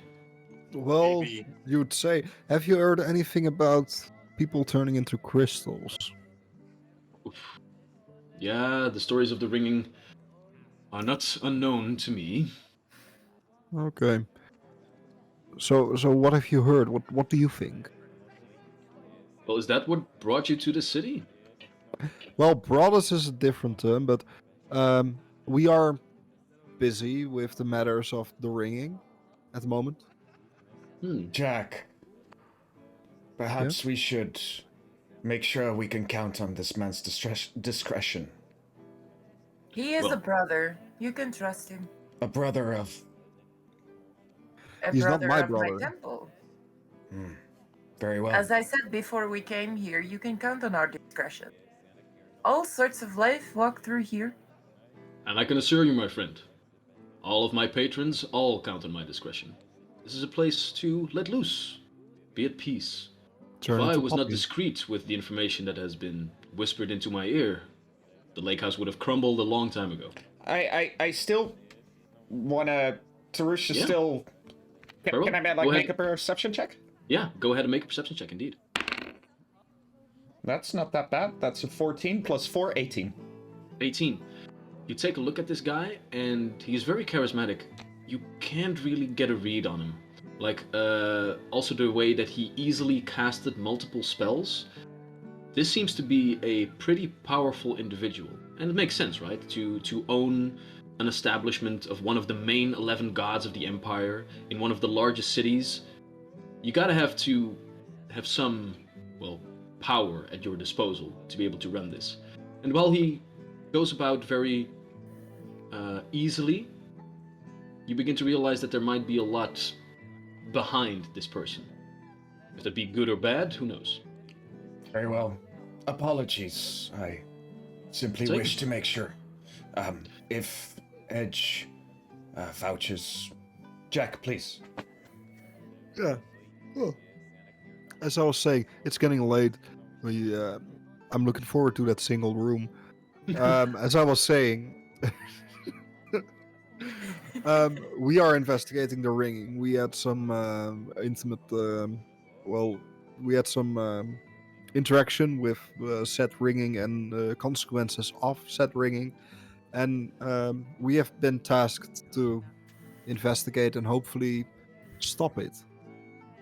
But therefore, we need to know what's going on, what people say, and potentially what their theories are.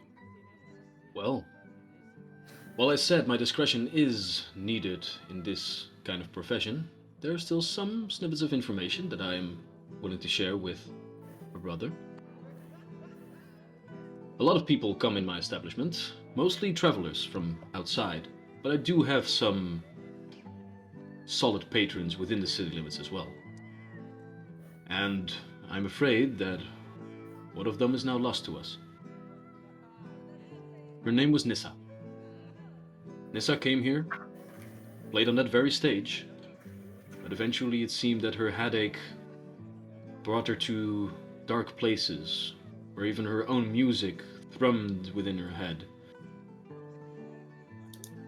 We should have seen the signs a little bit better, but it seems that all the people that could check up on her were a little bit busy, and Nissa also just pulled away. And before we knew it was too late. She was picked up by the Hospitalers, but never made it back out, I'm afraid.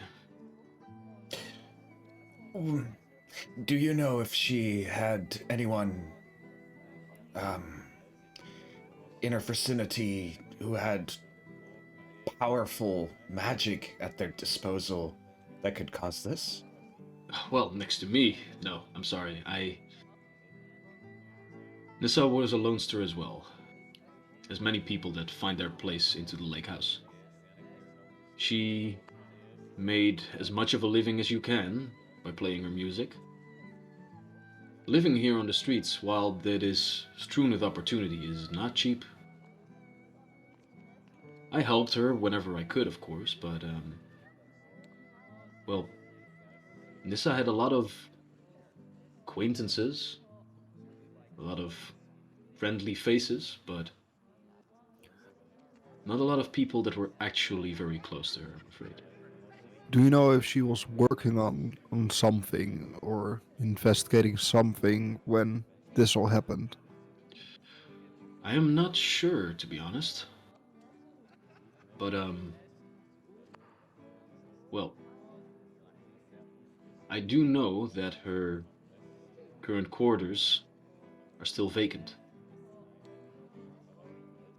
Jack. I do know, however, that it is also illegal to enter the premises as of now, but, well, you don't seem like the folk that, mind stepping outside the rules a little bit, coloring outside of the lines, if you will.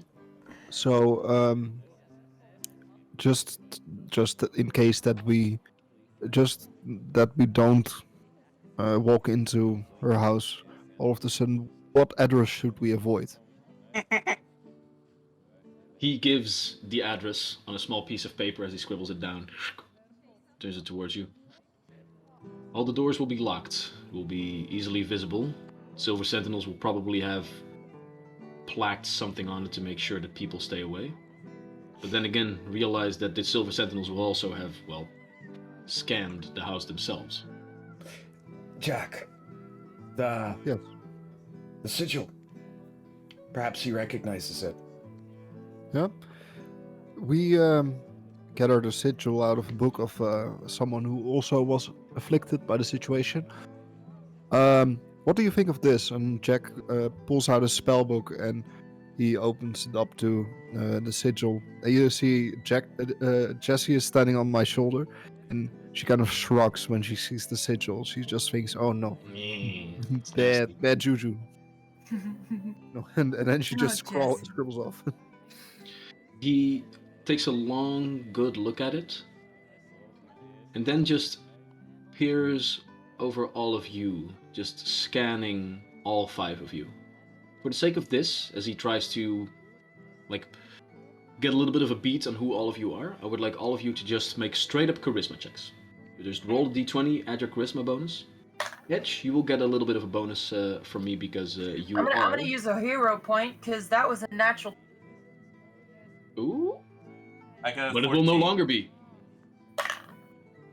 That's a natural 8 plus 4. Okay. Still not too Yes. bad on a straight up charisma check. I got a 15. 15 for Ola. 18. 18. Nice. A 4. A 4. A 4. And Crowan? 14. 14. Dudes. 4 of them above 10. Very nice indeed. It seems that whatever kind of ticks he was looking for, this man that has been catering to all different kinds of travelers for probably a very, very long time, seems to find what he is looking for. And seems to trust you at least enough to answer your question.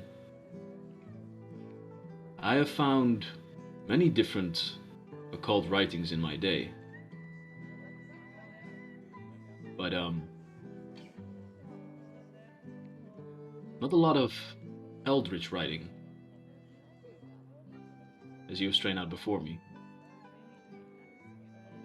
I am a bard by profession. My magic comes from tales. And there are tales that I know of very old, very ancient magics. At the time that the world was still young, these forces presumably reigned supreme, or at least so the stories go. But then these outworldly entities faded out of existence. Although there are still pockets of this power here and there. Whatever the sigil is, I do find markings here, here, and here that make it clear that it is this old eldritch speak. Where does your knowledge come from? Your Very, education. very many different places. I won't bore you with my life story, but let's just say that as a bard, I have been to many different places. My education started all the way down south in Glyngool College. But after I left there, I traveled the world and collected different stories. And us bards, we tapped power from those stories, learned from them, honed our magical skills. This predates the first civilization. Not per se. It is... Look, when you peer that far back in history, it becomes a little bit cluttered what came before which. Ah, fair. This is just ancient. Jack. And not man-made. Yes. I will require that sigil. May I copy it? Yes, of course. But As you, do you want to use this sigil? I do not know yet. As you push the book with the sigil a little bit forward, Zorel does lay his hand on it, like not to grab it or anything, but just like as a moment of pause, as he says, "These sigils and the magic that is derived from them hold great powers, powers that I myself wield now and again, when the time calls for it. But be careful. Most of these things do not come without a price. These sorts of magical powers normally are given by some sort of patron. Your Those advice... patrons don't give, they share only in return for other things. Your advice is appreciated. But up until this point, your warnings are unnecessary. Very well. I apologize if I overstep my boundaries. I Just give real to quick, Roos. What was his name again? Zorel. Oh, apologies. My name is Zorel. I No, give. he introduced himself. Zorel Flo. I give to Roos the page with the sigil. Do not have it copied in my book, so I can just give the page. I ripped the page out, so I'll just Fair. give it to you. Yeah. For now, I'll carefully fold it up and just place it in an inner pocket. We shall speak more of this at the circle. Sounds good. So, Very well then. can I come with you to the circle? I would expect nothing less from a fellow Cool. mage. Did he just do it? Oh, that's adorable. Oh my god. Score! Yes. Y'all don't know it, but I'm a mage from the farmlands. So an institution like the Cerulean Circle sounds very cool to No, a I new 100% mage like me. understand. So I but was it like, was so subtle, like, oh, I get to go. yeah. I can already see Jack the following morning, like, with a cap Stoked. on, shorts, a sweater, Wearing and then, his like, your camera fancy just click. clothes. Like, with one of those cameras that you need to, like, click, click. Yeah. With a selfie stick. Beautiful. Absolutely beautiful. Well then, it seems that my gift of knowledge is passed on. If you would have need of me, I do carry a title among this place. I guess they call me the High Host. So, now if you will excuse me, I have some. Where would the chamber of the High Host? Oh, you'll find out. For now, I have some very thirsty dogs to attend to. As he steps up and he twirls the chair once and then shoves it back towards your table, and he leaves. He does cast a little bit of a prestidigitation spell on himself as his beard grooms itself and his goatee points towards a singular point once again. And as he does that and he finishes his spell, he winks at Edge and then walks off to Yes. I'll cater to the rest of this beautiful I stuff. lean over to Olam. I don't think I will be sleeping in bed tonight. So I do not think the dogs are the only thing that are thirsty here. absolutely not. Do you know how long it's been since I've gotten laid? It's ridiculous. Do not care to know, Edge, but one thing we should ask ourselves, or I wish to ask you, will your happiness and pleasure and his be enough to repay or show our thanks for his hospitality? Oh, I will make sure that it does. Wait, are you going to give him money? Only if he asks for it. I wouldn't want to Huh. keep him from his wages. I would say that depends on his performance, no, Edge? Is he If going he asks to? money for it, the performance better be good. Olam, it is, we'll speak of this later. Let's, go to the circle then, now that our Is rooms are acquired. Is it like a guitar thing? No, it's Like sex, darling. Olam, Sex. Olam, you are Have you experiencing. ever been intimate with someone? Puberty.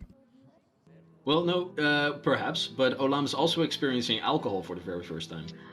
All right. Yeah. Oh. So for the sake of this, as you guys stand up to go to your rooms, Olam, go ahead and make me a fortitude saving throw, please. Oh, that's it too. That. No, wait, makes it I'm gonna use an anti-luck on you. It's already rolled a Roll, two. roll twice. Roll twice. Use the lower. But I already rolled a 2. Oh, well, even better. Let's see if we can make it a 1. It's a 3. But still, though. So that's a 7 total. Joyce, thank you very much for your anti-luck. With the power of you, so as all of you stand up to go to bed, one by one, the wooden chairs are shoved backward, and Olam, as you do so, everyone stands up, and Olam just falls down. He stands up for a moment and then just collapses. Yeah, try to catch her before she totally falls on her face. Go ahead and make a reflex saving throw for me, please. I will do the same. Natural Is that 20! Natural oh, 20. Oh no, I I will saved help it. then. Crowan, like, you guys were already going to cuddle in bed, but now you slide so suave underneath her and catch her head in your hand. It's like there are a couple of other patrons that cannot help but just sort of pause at this Guys, we have to check maneuver. her for crystals. Or- Right. or- What time of day is it? What is wrong with her? Potato. Potato. Oh, Potato. What is have it? you ever had a drink? What? Have you ever had a drink? I had water. That explains a lot. Yeah, she needs to go lie down. Yeah, you do I, see now that as this galaxy panther, all of the different stars do begin to twinkle up. Bling bling bling bling bling bling bling bling bling bling bling. Oh, and I haven't had a short rest yet, I think. So I'm kind of like still lighter than I'm supposed to be. Oh, so it's even easier to catch you as of this moment because your magics are still like making you a little bit lighter than air. Nice. Good catch, Crowan. Have fun, you two. And Tarush walks off. It's already evening? Yeah, right now we will say because you guys were in jail and after that you guys needed to be processed, etc., etc. Like the sun is already set before you guys made your way into the lake house, and right now it's probably somewhere around. For the sake of this, we will say that you guys also had dinner, and it'll be around 9-ish. So you guys can retreat to your own quarters and have your own moments, if you will. I will accompany Crowin and Olam to make sure that she is taken care of and to leave my jacket and my monkey and and the artifact. Oh, you also leave the artifact with us. Well, thanks. I don't have to Makes bring sense. it into a room where I'm about to have sex. If That it would fireballs, be- I hope it like goes through the ceiling. Look, you don't start a one-night stand by opening your entire like door of all the different perverse You sex don't toys that show you them have. the skeletons in your closet No. right away. You wait for start at off least easy. the third date. Yeah. What? No. You go to sleep, baby. And I Alright, so scratch her behind the ears a little bit. I For the hear sake of this all. this- I heard this all happening, and I just like, well, good night, Tarush. And Jack just walks into his room. Go. yeah, so for the sake of this, is there anything any one of you would like to do before we turn in for the night? I think it would make sense for Crowan to try and communicate to the artifact and say, please don't blow me up when I'm sleeping. Please don't. No, don't do it. Some people pray to their gods, you pray to our gods. Pray Oh. to the dungeon, daddy. No, not to me, to our viewers. Oh no, Alright. they're doing it. Oh no, yeah, it's starting. So if there is Quickly, anyone quickly, who go would to like sleep, to, go to sleep. so if there is any viewer who would like to create a certain illusion in the face of Crowan and see how that plays out, this might be the moment. But if not, all right. So with that being said, no, yes, yeah, no. Well, one thing I do want to use, I do want to do is actually as I close the door, I want to so my room. It's a bed. It's a Yes. So yeah, bucket. so- It's a Yeah, so once again, the lake house consists out of 3 large domes. Wait, I got something for this. And then he just leaves. He never comes back. it's my parents all over again. Thing. it's, Thing. it's just the stress of us asking. He's like, no, I'm not gonna get into this.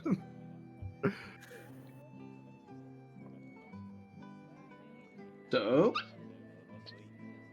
very easily said. There is the large dome, where is like the main bar area. Then is the deck outside, and there are 2 small domes on each side where the different rooms are. And as soon as you open one of those smaller domes, you see that there is a singular hallway all the way to the middle, and from there's a spiraling staircase upward, and from that staircase different outcrops all throughout. So you have like different hallways going all the way through that small dome. So there we go. Whoop. And from there are multiple levels of rooms. So like that, like that. There we go. Where you guys can go to, and After Zorel has offered you these rooms, you walk up to the counter, and another bar tender just says, "Ah, yes, of course." Gets a couple of keys, if you will follow me, please. And then he walks towards the left side, where you are led through this small hallway to the spiraling staircase. The ones with the singular rooms are left off on the first floor, as you guys lead the way. And as we turn towards the second floor, the rest of you have one of the somewhat larger rooms at your disposal as you walk through one of these large hallways, and then a nice room opens up. The small rooms are just that, like student dorm rooms, if you will, or simple, whatchamacallit, hotel rooms, thank you very much. With just a bed, a closet for things to put in, a small desk, and a window to outlook over the rest of the city. Nothing too fancy. And the larger rooms are still always one complete singular room, with everybody just nicely together. If you'd want to, you could actually get like all the 3 singular beds pushed together and have a nice little cuddle pile, but there is enough space in this room for all 3 of you to have separate sleeping arrangements. A lot of pillows. Wink, wink, wink, wink, wink. I think Olam's just going to lay down and going to cast dancing lights to light up the room and play with it a bit. See if she can like get a little bit less nauseous by making them go one way or another. And I can as already see Olam- this as a cat laying on its back and just playing with lights. But because Olam is magical, just playing with the magical lights that just float around this place. I make my own yarn balls. Yeah! That's adorable. Well, that's a good question. Are they just globules of light, or are they glowing yarn balls? Well, from now on, they'll be glowing yarn balls. Yeah. Glowing yarn balls they yeah. are. Cronin is gonna dig onto his knowledge of drunken people and try what helps a drunken cat in this situation now, and Milk. Yeah. I No, guess. no. Milk gives you diarrhea. No. Go ahead and make a and nature check. water. I think you're supposed to hang them upside down from the ceiling like a bat. guys, Just No, slap them repeatedly. no lie, again a 20. Natural 20. Nice! Natural That's 20. where all the Worst good thing rolls to are roll a going. 20 on, though. Okay. Well, look at you go. Okay, so Crone, for the sake of this, from your time as a human that has lived a long time, you have at your disposal this one perfect hangover cure. What is it? It's something my Whiskey. oh yes, I'm gonna go with. I have some special herbs in my pocket just for this kind of special occasion, and I mix it up with a bit of milk. Offer it to Olam, and like I said, this always helps me when I'm too far gone. Oh crap, I actually have something for that. I actually created a elven herb that they use all the way in the south of the continent to get rid of their hangovers. That's Yeah, well, amazing. Yeah. Here A you go. fireball. Where's that wild but- magic that's surge at? well, that will wake you up. Yeah, I'm not gonna find it right now, but I actually world builded like a place where okay, let's not do. But there is a thing for that. So that herb you have on you. Yay! And very well. So you have that herb, and you can feed it to Olam, and with that, her hangover will be non-existent in the coming morn. Great. Right. So, but Hoosh, you still wanted to do something when you knew what your room was looking like, I believe. Yeah, it's okay. I can be patient. So I'm gonna, I'm gonna actually use my staff, to like lean it into the door handle in such a way that it's stuck. Yeah. Safe and secure. Yeah, that's basically what I was going for, but I think that's the most practical use of my staff. So I'm gonna, after that, just some evening prayers and go to sleep. All right. So, with that being done, Edge, Just go ahead and roll me a Constitution check. Check or saving throw? Check. Not bad. It's natural 17 for. For how much? Liquor. Oh, oh yeah, liquor. Yeah, that's what I was talking about. Yeah, sure. Ah, okay. What was the total? I missed the Total of 18. Total of 18. Not too shabby indeed. So, as all of you retreat to your own rooms, one by one, at the following morning, you walk downstairs and meet each other in the main dome of the lake house, on a nice quaint little table, where breakfast is served. Each and every one comes down well rested. Edge, also well rested, but also Slightly bruised. and completely satisfied. As all of you meet each other at the table, Edge smiling a little bit wider than the rest of you. Breakfast is being served, as I said, and the day is yours. What would you like to do? Tarush is gonna be roughly 30 minutes late, because not only do I need to do, like, my morning rituals for getting my spells, I also need to don my armor. So both of those, like, it takes a while, and he doesn't want to wake up early, so, you know, he's gonna be a bit late for breakfast. So you guys decide. Understandably so. So what happened last night? Because I think I kind of have a hole in what happened. Ah, you see those alcohol, which is basically fermented sugar, sometimes with hops and sometimes with grapes, and they can make you feel a little funny. And in your case, I assume because you only really drink water, you've never had it before, your body didn't know what to do, so you went from being okay to being not okay in about 3 seconds. But Olam, you understood almost half of those words. yes, so that thing I drank wasn't good for my body.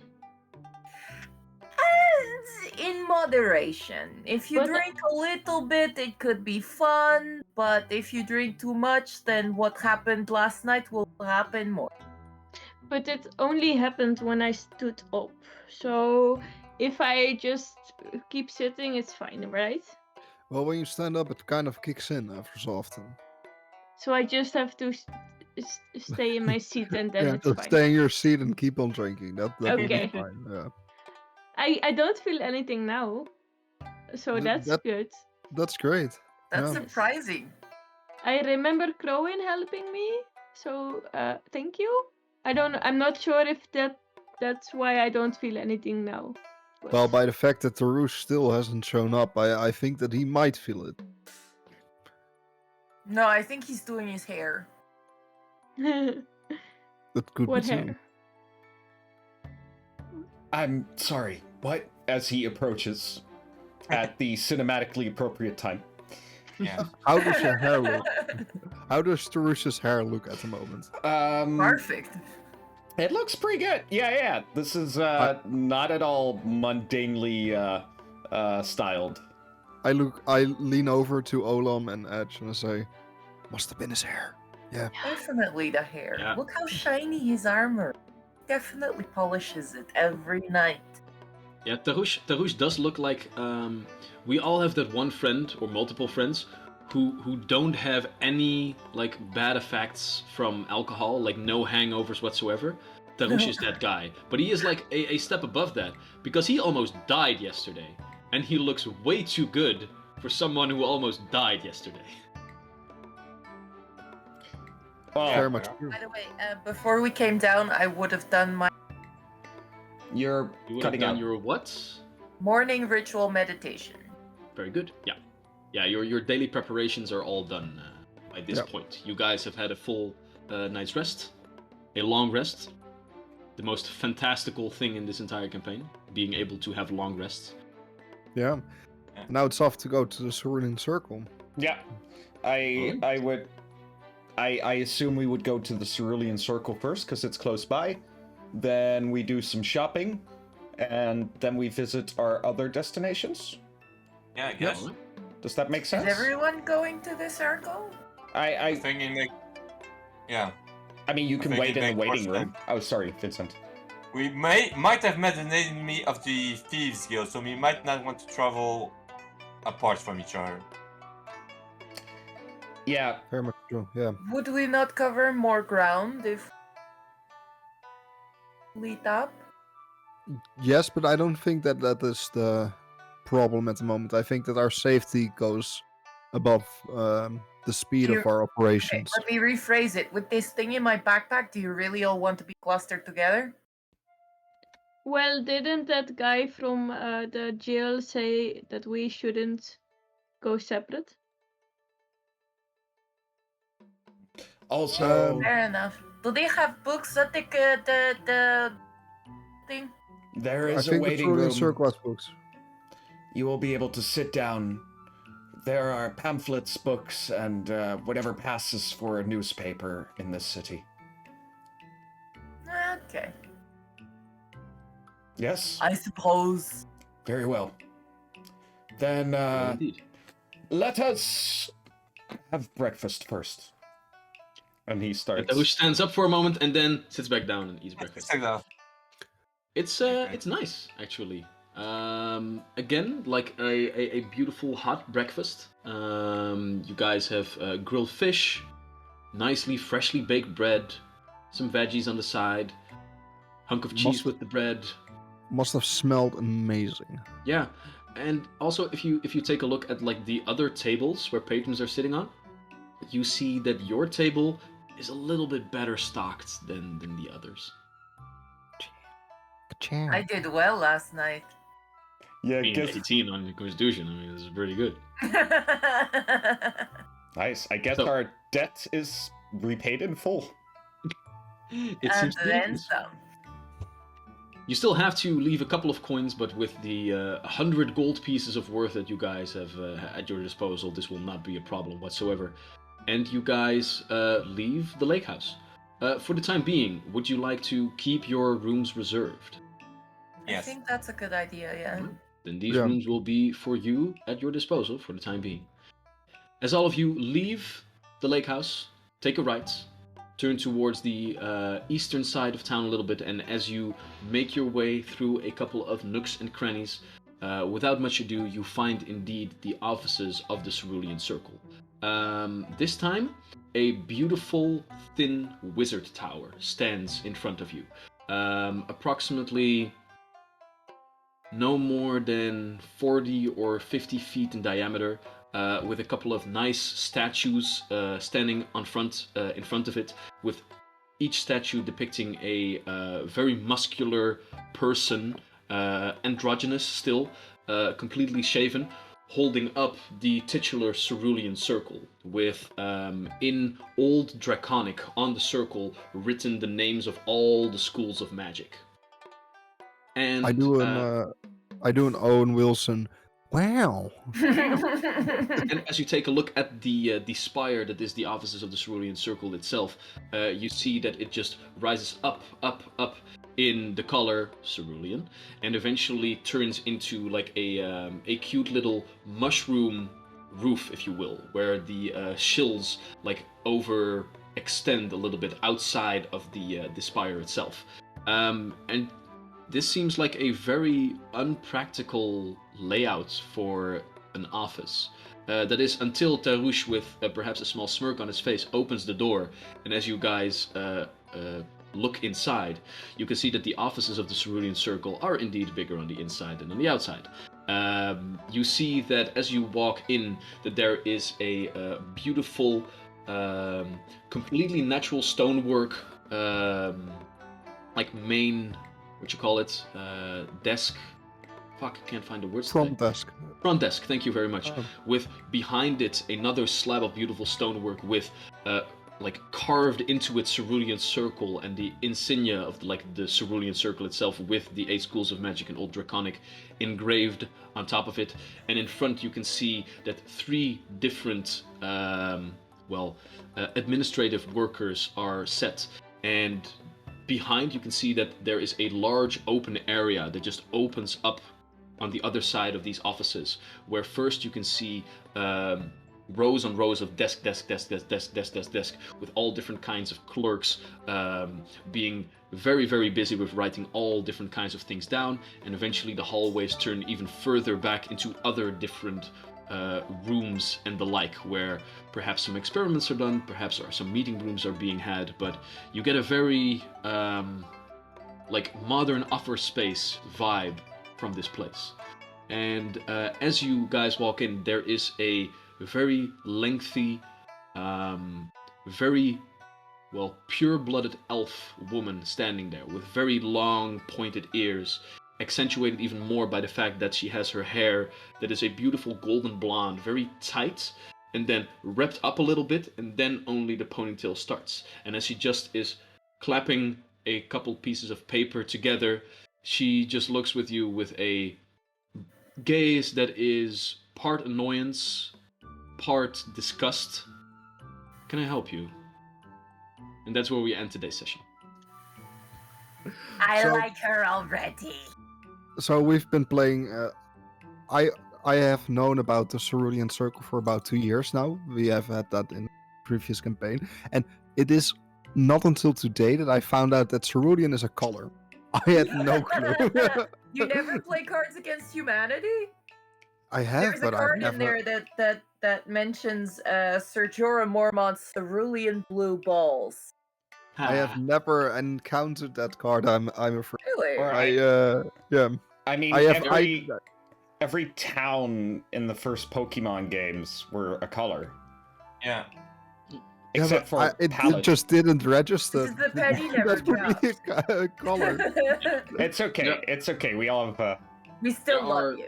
There are 3 main guilds that are knitly very tight with the Empire, and those are the Cerulean Circle, the Green Guard, and the Seer Ore Conglomerate, which is a collective of all different kinds of merchants and craftsmen. So, green, blue, red. Which one can I choose at the beginning? Well, none. You already chose Farm Guy. yeah, that one is on. You chose Hillbilly, now stick with it. Well, now I'm gonna stick with Hillbilly. I mean, you still have to figure out, if you summon a rat, is it an actual rat that you have somewhere on your farm? Is like the backstory of Jack that he is just a rat breeder who has battle rats at the ready? The only reason he has a farm is to feed his rats the grain that he farms on It's his just farm. filled with rats. Yeah, he's not nothing else. He's not actually a conjurer. He just has this little doorway in the inside of his sleeves or pockets where he can just throw out the rats while he's screaming fake spells and stuff. You know? the people in our town, they always think why do they have such a big farm and they have so much wheat and never produce any bread or flour or such? It always just kind of disappears in their barn for some reason. There's but one spell that Jack has learned, and it's the spell Compact Rat.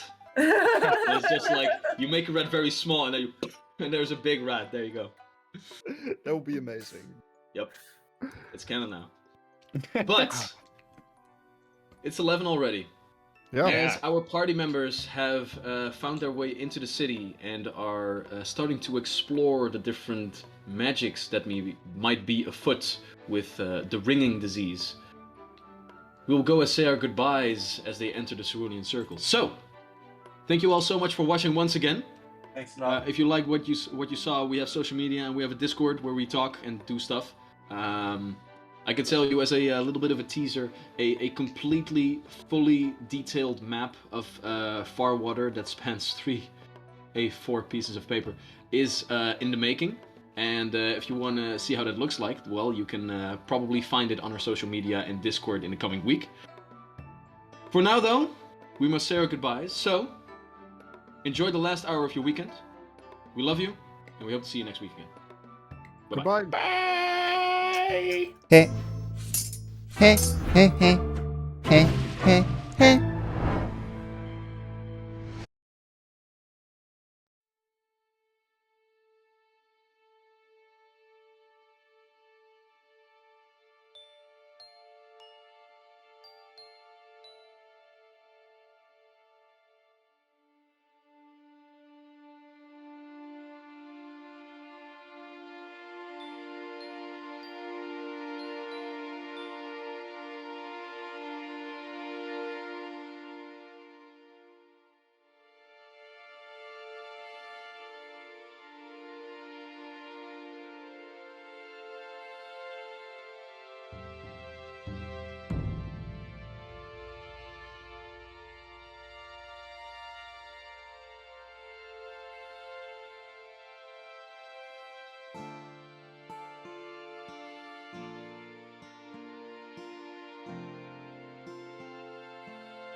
Thank you.